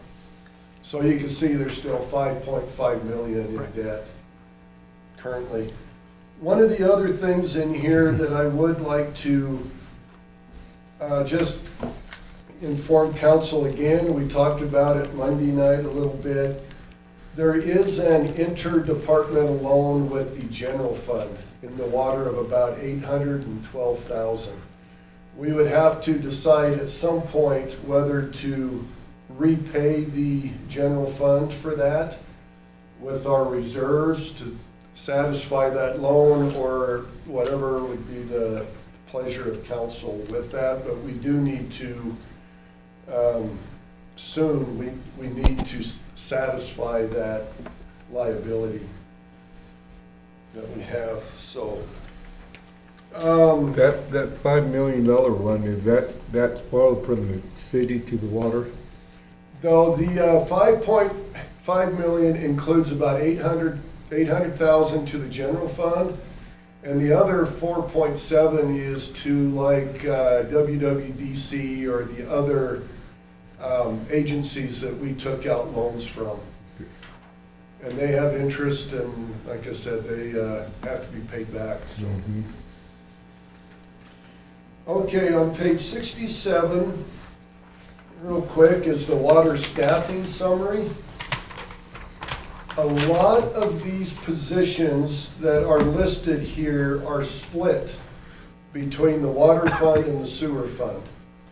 So when you see a 0.75 or a 0.5, they are split with a position within the sewer fund. But you could see through the three departments, we have three departments within the water fund: the water distribution, which is the infrastructure and everything, you know, that we have once it leaves the treatment plant. We have the treatment plant itself. And then a couple years ago, we added a department for the pre-treatment plant. The reason for that is that it only operates periodically, the pre-treatment, and we did not want to mix those costs with the full-time water treatment plant. We wanted to separate those. But you can see the 6.31 FTEs in water distribution. A couple of the changes here is our public works director is overseeing more departments now, so we have less allocated to water distribution. We have the same for the administrative secretary.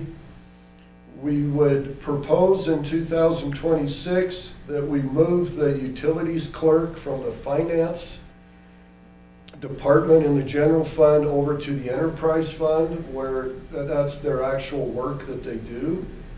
So 0.7 of that would be here. We are proposing what we're calling in here an office manager for public works, and we've allocated 0.1 to here. We have added a portion of the city engineer's time, our part-time engineer, and then the other positions in here are ones that we have currently had.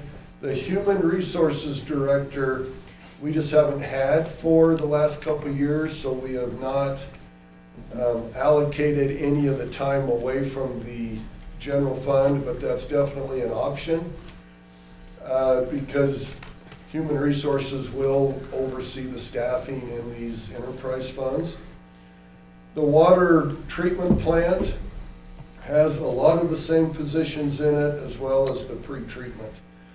But those few positions we're going to ask council to add to the organizational chart, add as positions, but then you can see how the rest of them are allocated.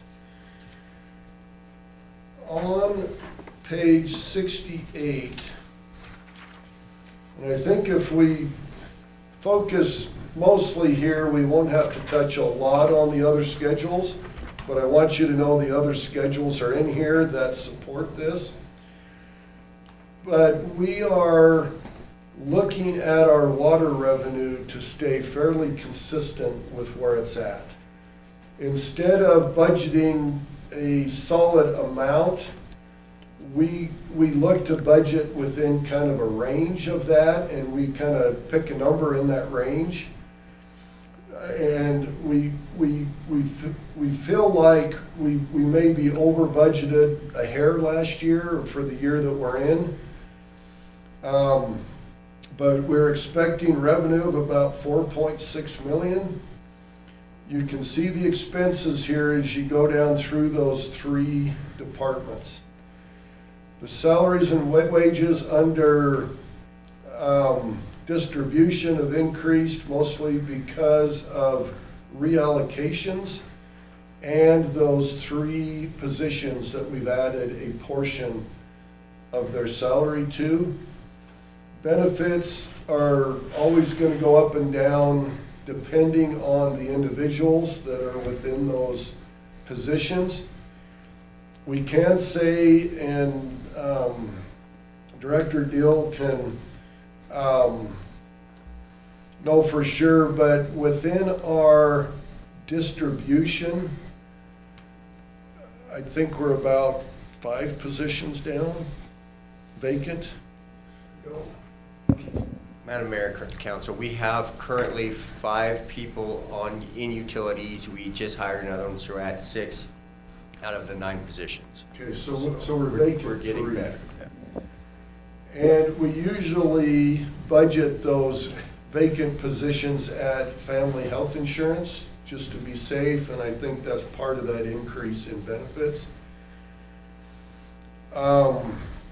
Water treatment plant, you can see how the rest of it flows.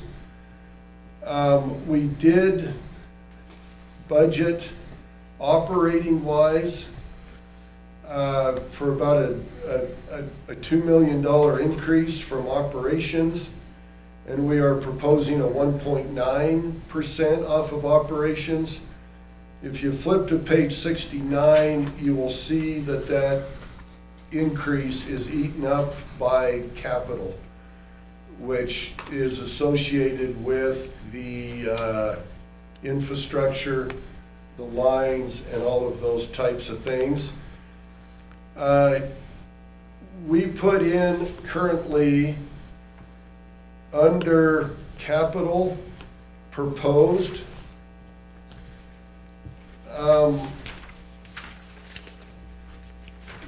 we have a detail of that somewhere in the back here. But 2 million of that is going to be like water projects that we have, and I will point that out as we go through the documents. And then there's some equipment that we have. Now, how we have budgeted equipment is through the funded depreciation method. So we take the equipment we want and we put aside 1/4 of it each year. And if that isn't spent, it goes to cash reserves. But when we are ready to purchase that, we will have saved sufficient amounts the 3 years to make that purchase.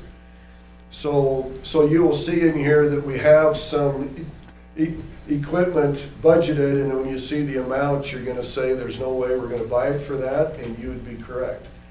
We couldn't. But if you add it for the 4 years previously and multiply it by 4, we would have sufficient funds. And I was gonna work on a schedule for that for you in here, and I did not get there, but I will work on that for you. So currently where we're at budget-wise is about a $292,000 loss, which would have to come out of those cash reserves that we just talked about that are improving. On page 71, I know I'm skipping a lot of these schedules, but on 71, I kind of wanted to show you how we arrived at our revenue numbers. So everything in black up there are actual numbers that we received for those months. So when you look at fiscal year 2005 and you see July, that's actually July of 2024, because that falls within fiscal year 25. So up through March are actual numbers that we have. The numbers in red are projected numbers based on percentages, okay, of the increases that we have. So if you take the increase from 24 to 25, I average those increases, that's what I multiplied in April, the 200,937, I multiplied it by that increase, added it up, and we believe that we would get right about 4.1 million this year in water revenue. For fiscal year 26, we looked at that, analyzed that. You can see the percentage increase down below as to how they've increased with the rate increases and all those things. We feel that a 6% increase is going to be pretty close to where we're at. Now, if we have to go on water restrictions that are unforeseen as of now, Of course, 6% not gonna hold, we're not gonna receive that much, but like I said, we picked a range and we kind of picked a number in that range. So the 4,385,000 that we expect is over on the revenue budget for water revenues, and then we add in tap fees and all the other different revenues that we have to come up with the revenues. So that's kind of how we arrived at our revenue. Page 72 is just our rate schedule that you can see, and we discussed this in January, but you can see the overall rates where they started in '24 and what was proposed for '26. Page 73 is a accumulation of all three departments with the revenue. So the budget for 2025, the current year that we're in, is in that first column. And you will see the change in net position in there was budgeted at 0. And then you could see exactly where we're at February of 2025, which is a month old now. You can see that our change in net position right now is 1.78 million that we've added into reserves. But I would caution that you look at capital up above, and we have not expended any of those funds on projects as of yet in there. We are approximately 66% of the way through the year. Our charges to customers under operating revenues, and and this is really the numbers, it's at 66%, so I would say that we hit that almost to the penny on 2.9 million. But you can just see there where our budget and where we stand. Expenditure-wise, we're at about 48.7% without capital, so we're lagging a little bit compared to the budget and our actual expenditures. We're not that far off, and a lot of the work will come in the expense during the warmer months as we finish the year. You will see that number get closer to 66% or to the total of the budget. Pages 74 through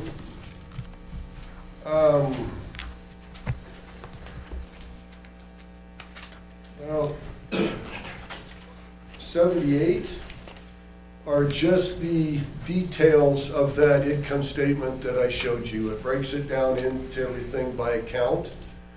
As you review through those, we're happy to answer any questions on those. I would like to draw your attention to page 79.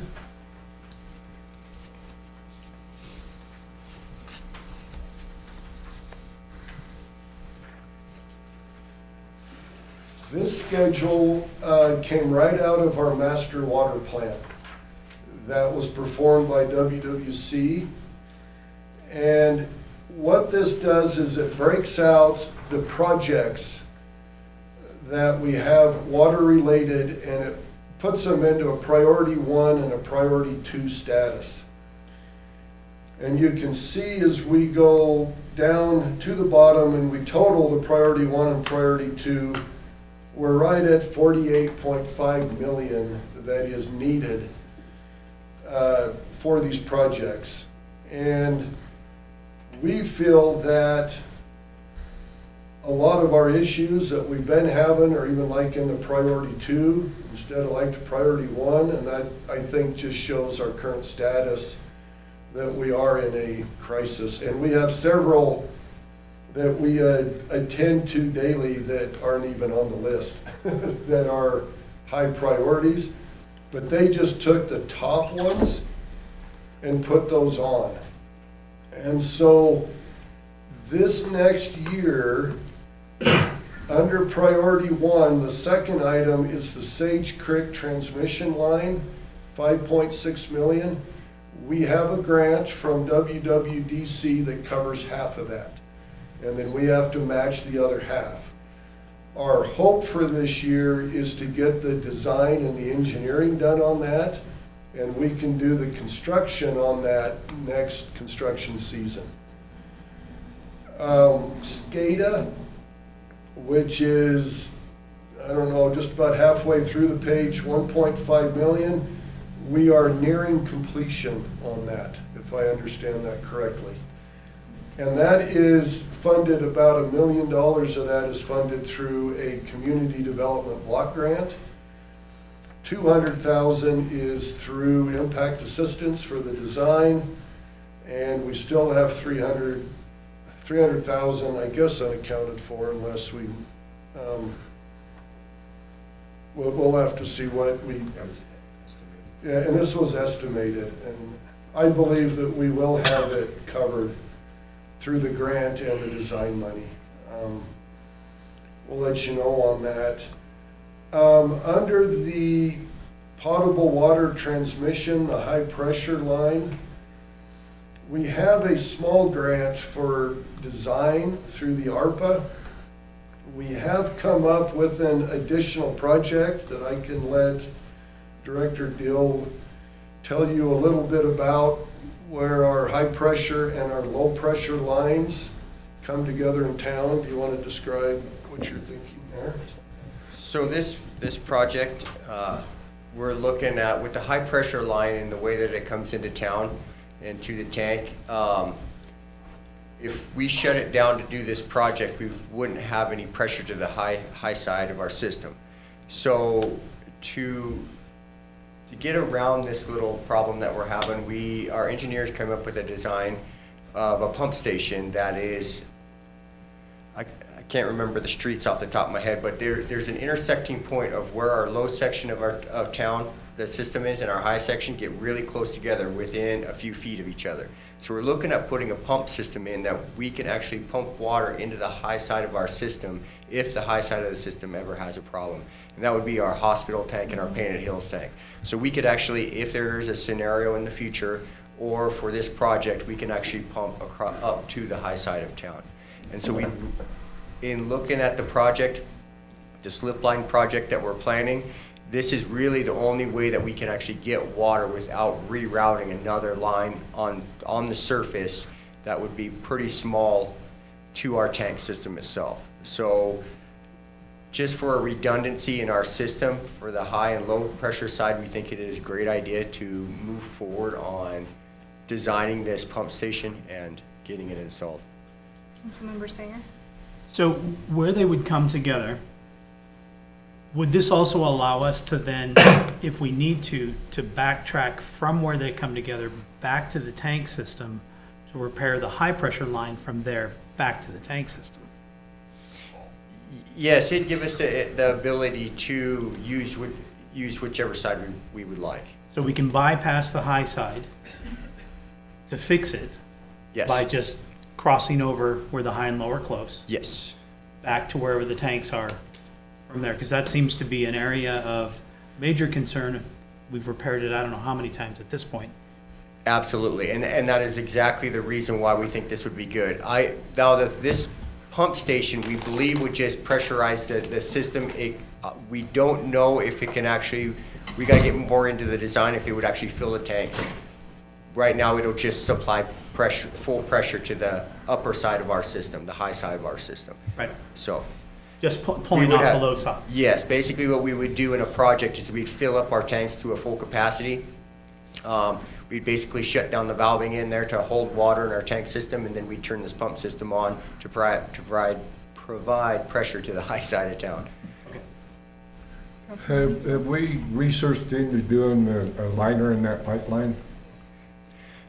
So that's really what we're doing. The engineering is for a slip line process. Mm-hmm. So we will be putting it, basically taking the old line and sliding a new one inside of it, the length of the system. Yeah. So what do they estimate time pulling it through? Is it usually don't take them long to pull them through? No, it doesn't. It's been a little bit since I've discussed this, but I think we're talking about 2 to 3 weeks from starting the slip process to installation and have it running. And how far will that cover? I want to say 2,700 feet. There's a certain section of the high system that is in very, very bad shape. But it's not collapsed, It's and not a SIP collapsed. our cured-in-place piping system will keep it from ever collapsing in that Yes. respect. Yes. And it also keeps it from having any more damage, continuous damage, because the water's now not physically touching the pipe. Yeah, well, a lot of the damage is coming from the corrosive soils, and it's coming from the outside. The inner part of the pipe actually looks good because it's lined with concrete, but the corrosion is coming from the outside in and thinning down that wall, and the pressure that we have on that pipe, it'll just push the inside of the pipe out, and we'll have golf ball size holes just pop out of it. So with that, you don't have that, Yeah, because the pressure, it's cured-in-place piping is actually high-pressure tank lining, is what it is. So it will handle 1,100 PSI. That being said, what do we put in that line now, pressure-wise? oh, I want to, if I can remember right, it's about 140 to So we're good. 160, Okay, we're somewhere in there, yeah. So how big a hole, because we're gonna still be corroding on the outside of this pipe, the alkali's gonna still eat it. So is the alkali's eating this pipe, how long is it gonna take, if it eats the pipe, is the other one gonna stay, or is it gonna, Yes. okay? Yeah, it- we're it's- looking at a couple different styles of pipe, but we have looked at the lining too. What we're worried about with a lining process is that the pipe is so corroded that basically it would be an inside lining and concrete holding together that pressure. So the engineers have been going back and forth a lot in putting a PVC style slip line system in there, or doing some kind of a lining, and having a more robust plastic on the inside of this steel line. It seems like it would have more longevity in the future, because we are really worried about the corrosiveness of the soil and eventually it eating the steel completely away. But at that point, there'd be no pressure on that steel and concrete. All the pressure would be internalized.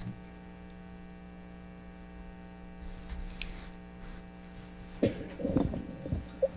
right, on page 80, the next page down, on the screens, I can review with you real quick the grant funding that we currently have secured, that we have. The ARPA 4 grant for the high-pressure line design is at about $34,800. The ARPA 3 money that we have for the design of the spring boxes up at Sage Creek, we have $160,000. That's for, like I said, basically the design. We have a $675,000 MRG grant that we have put towards the design of the collection boxes. We just received, seems like it was just last fall, we received $2.8 million from the WWDC grant. We have just received word that the legislature did approve those funds for us, so they were like awarded from the WWDC, but it had to go through the legislature, and we just got word that we can sign on that, make sure that we get those. Those are available. And then we have $962,000 through the CDBG grant, which is HUD, for the SCADA system that we have. So right now, that's where our grant expenditures, and obviously there is the associated revenue with those. The next several pages within your packet is our capital plans through fiscal year 2034. So we went out 10 years basically, and we just wanted to share with council what the different projects that we are looking at here through time. We're having these done within the allotted time that we're saying here. It's probably going to shift from here to there. And we currently do not have like a status on the lead and copper rule if we will be getting grant funding. We were promised at one point that there would be record funding for the lead and copper rule, but with the new administration, we don't know the status of what that would be at the current time. So, is there anything else water fund that you want to add? That's a lot of information. Okay, is there any other questions you would have for Director Dill? Okay, we'll move on to the sewer fund. The sewer fund, what we call the balance sheet, statement of net assets, is on page 91. And as you can see there, the unrestricted net position pretty much follows that of the water fund. We had a bump in 2020, and then the amount by June of 2022 reached its low point of about 179,000, which essentially says that there were no funds for anything within the sewer fund. I mean, we were pretty much ground zero. We increased those rates late in fiscal year 2024. You could see that we started to come back a little bit at 717,000 in there. If you go back to page 92, this is the statement of revenues and expenditures, basically a profit and loss. You can see the actual revenues that we got from there, the actual expenditures, and you can see the change in net position. The third line from the bottom, that's kind of our net income, bottom line income if we came out ahead or below. You can see from 2020 through 2023, it was kind of up and down off of that break-even point, but we reached the low in 2023. Change of net position, we lost about 95,000 that year. It started to come back in 24, and if you go back to page 95, the budget for the year that we're currently in is a break even. And you can see that we are currently ahead here of about 616,000. And there again, a lot of that is that we have not performed capital. We have about 68,000 that we've done in capital out of a $754,000 budget. Essentially, the difference between that is what sits in our change in net position currently. So we finally got our rates to where we can start to cover these. We will be looking at these projects very soon, these sewer projects. On the previous page, on page 94, you can see how the sewer fund is staffed. Here again, we have the proposed positions of office manager, utilities clerk coming over and those things. But you can see on the sewer collection side, which has to do with the utilities crew, that we have 3 vacancies in. We operate about 4.41 FTEs, and then the wastewater treatment plant, we have 2.91. Those positions are split with similar positions in the water fund. So their time is allocated in between the two. Page 96 are the rates that we have on the sewer. I always like to share that with you. You can see what the history is the past few years. On page 97, you can see our operating revenues. We did come come down about 2.8% from the amount that we had budgeted for 2025 due to the rate increases. We feel like that might have been a little high, so we pulled that down a little bit. The wastewater division, you'll see an increase in those overall costs. A lot of that does go back to the salaries and the benefits. Down towards the bottom of that schedule, you can see the capital that we've asked for.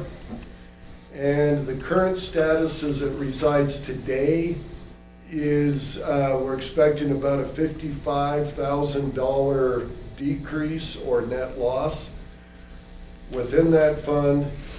Our goal is by the time we are completed with the process to have that fully balanced so that it shows zero in there. I just wanted to show you kind of where we stand today. We will do our best to balance that. On page 98 is where we project our revenues for next year. The schedule down below that schedule is just like for the water fund. Everything in black is what was experienced, that was received. The red is projections. For fiscal year 26, for our purposes right now, is we just mirrored what was received in 2025. We don't have any reason to believe that it would change. We're not going to have additional taps or whatever. If the water revenue comes up on the commercial side, we could see increases in this, but for the time being, we just left it kind of where it was, and we feel that that number falls within an acceptable range that we have. Pages 99 through 102 is going to be the account detail for the collection department and the wastewater department. You can feel free to look through those at any time and ask questions. On page 103, we have our capital for the sewer fund, and I will say that I pulled this right out of the rate study from January. So these are basically estimates. We just want council to know that we're looking each year, future year, for about 1.8 to 1.9 million in capital. As you can tell, our rates will not support that at this time, so we will have to prioritize as best as we can, try to fix what we can to keep the system. So that's kind of like our wish list, but we know that our, like I said, our rates will not support that. Anything you want to add on the sewer fund? Good. Thank you, Madam Mayor, Honorable Council. I just want to touch on the capital projects in the water and sewer department that we've been looking at. When we started our 10-year plan of water line replacement, we were looking at areas of town we know we need to get replaced. Within this last year or so, we have changed that up to align it with our lead and copper rule, as the EPA is needing us to go through pretty much our whole system by 27, 28. And so we wanted to try to align that more with the areas of town that we know have lead and copper in it, so that we can do water projects on that. With that, we also wanted to try to align certain sewer projects with those projects as well. So when we do start another street program, we could have our water sewer infrastructure done and coming back over with a street overlay and try to repair that. The program that we're trying to start, we need to get that going, but we've been working with the 16 other projects that we've been working on right now that are currently in motion, and the 4 that we have going this year. So it's having only a part-time engineer and working with 4 different engineering firms and coordinating projects. We just haven't quite kicked that off, and so that's why those ones aren't showing in progress yet, but that's the program that we will be kicking off shortly for our in-town water projects. How come we always, just out of my head, we talk about water and sewer, how about storm sewer? It's pretty important too. Yeah, you're absolutely right. I think we don't talk about that because it definitely does not come up as an issue as much as our water system and our sewer system, as much as we have sewer backups through town. We know that we have high and low points in our sewer system just because of the way the ground moves. And then we know how bad our water system is. Going into some of these projects, that's definitely something that we'll look at. But storm sewer, just because of the flow, it doesn't get as much usage out of it. So we tend to not have too many problems with it, other than some of our inlet basins falling apart on us, which we very much need to start fixing some of these basins around town. But I agree with you. I think it doesn't come up because we don't have near the issues with our storm system in town. It's in pretty good shape. I was just curious if we're gonna have the street tore up. I mean, a lot of them are as old as what the sewer and all of them lines are too, Yeah. so. With those concrete low-flow systems, there's not a whole lot of damages that occurs unless we get a lot of ground movement and there's a collapse in the road somewhere.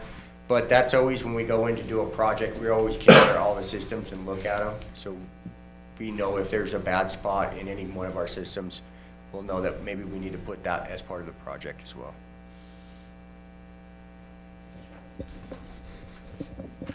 Okay, any other discussion on the sewer or water?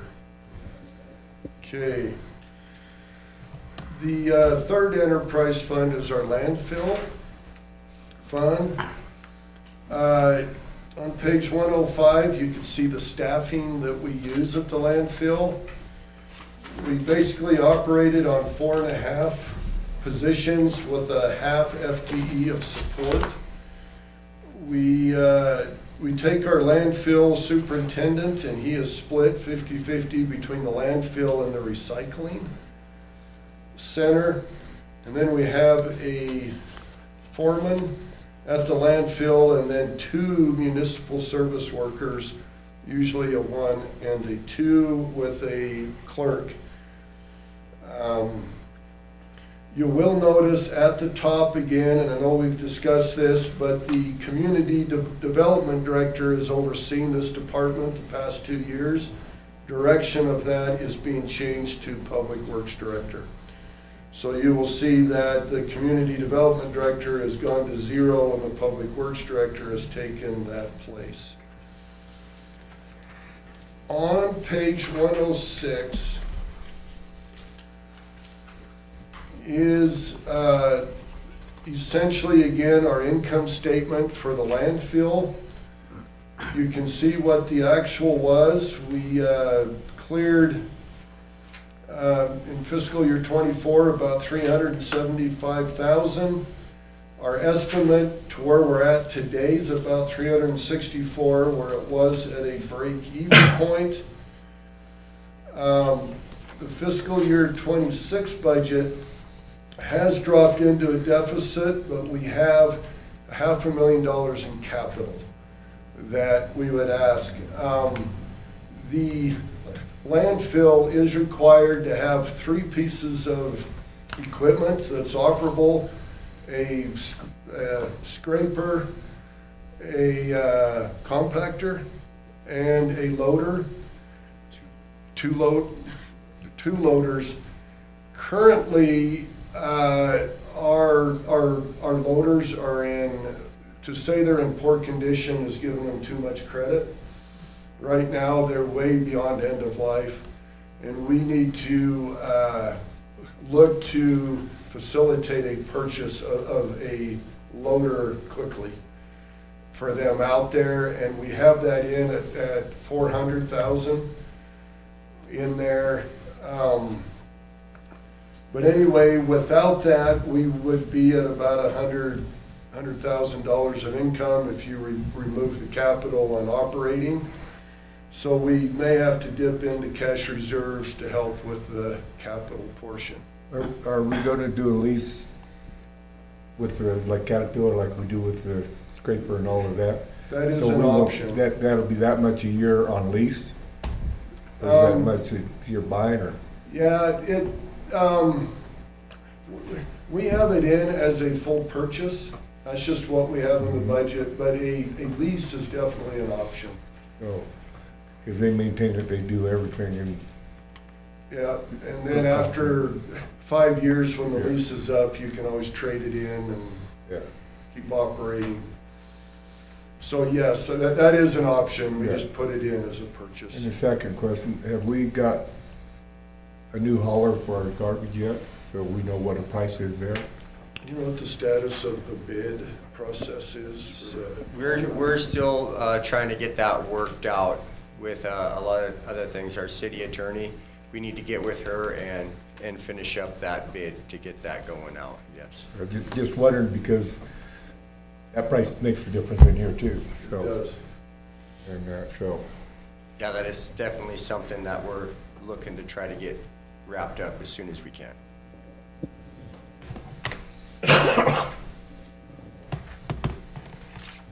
Okay, is there any other questions on the landfill? I know that was a quick. Just one. What's the life expectancy of a loader if we purchased it? I think most companies recommend about 4,000 to 5,000 hours.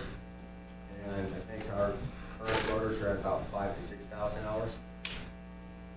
So in years terms, what would that be? That varies a lot because of how much usage we may use on one year over another. It's usually about 5 years. And one thing about the loader at the landfill is there's special packages for landfill loaders, like solid tires. There's safety packages so it protects the hydraulic systems. And working out there in the construction area, you can get stuff stuck underneath it. There's cages for the windows so nothing gets broken or flies through the window at our employees. So it's definitely a specific package for a loader. It's not just a normal one. They actually call it a landfill loader.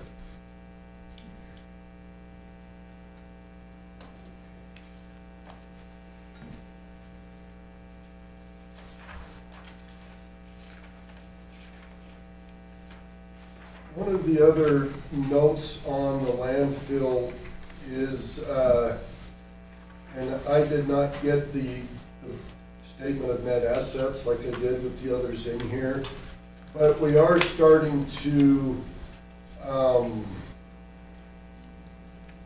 accumulate some cash reserves, not like in abundance, but we're starting to.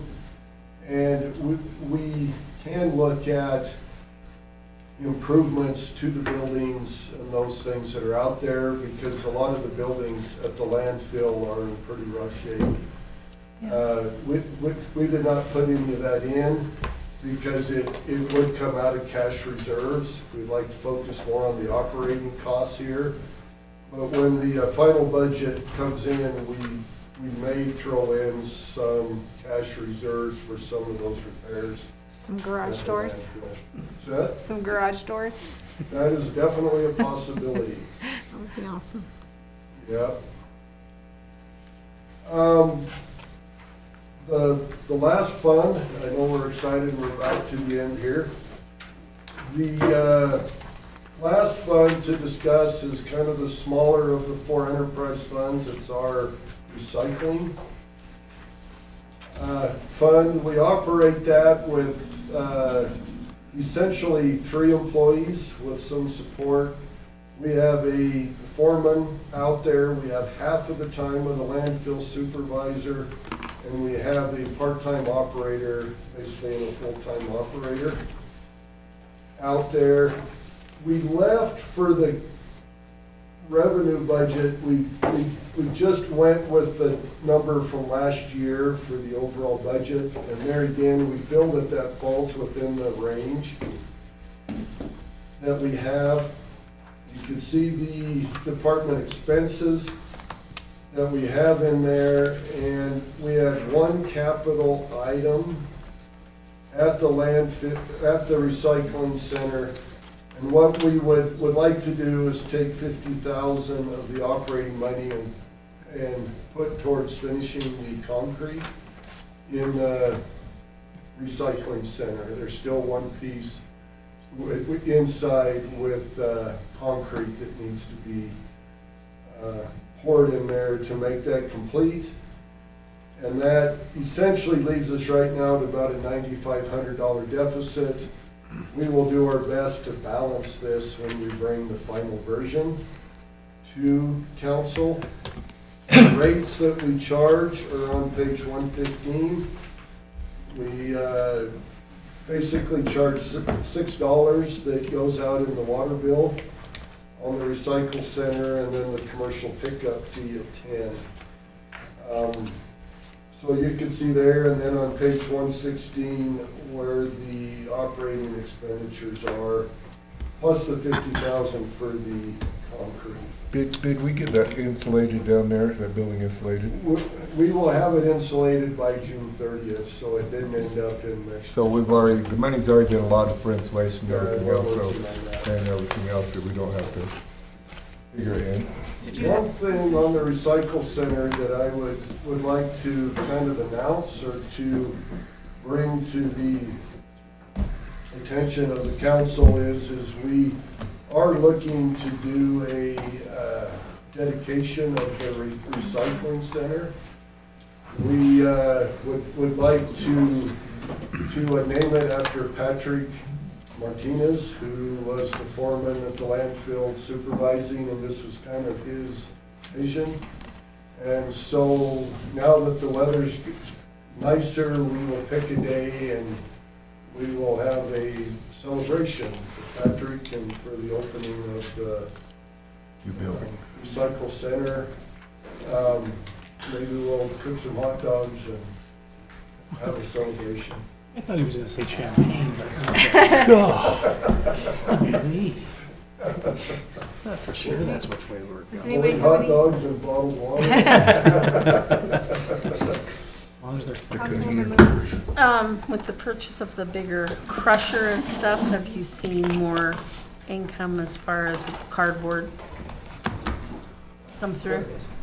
Yeah, absolutely, we have. It's a passive process, and we're definitely increasing revenues with the new baler machine. Yes. Good. It's really cool. Yeah, It works fabulous. It's a pretty awesome machine. It's new. Is there any questions that you have? This essentially completes a go-through of the entire budget. The only thing that I know was not included in here, which I wanted to have, is our deferred maintenance. We will have round 2 of the deferred maintenance, and they have submitted that to me. And I will get a detail of that in. But all those funds will need to come out of cash reserves. There won't be room in the operating budget. That's the only other expense that I could think of that is not. All right. Hey, How was the interview with HR? our Did that go- candidate will be on site tomorrow. I believe that our candidate is in town tonight. Oh, good. So we are excited. We're going to take a tour of city facilities, have lunch with the department heads. And then I've asked our DDA director, Pam Thayer, she's going to give her kind of a tour around town. And we were hoping that they fall in love with Rawlins. Awesome. All right. With no further business to come before the council, we'll adjourn this meeting at 8:52 p.m. And our next meeting will be Tuesday, and we do not have a work session. We don't? Nope. Darn it. That's odd. I know. What are we gonna do on that? What are we gonna do on that? The what?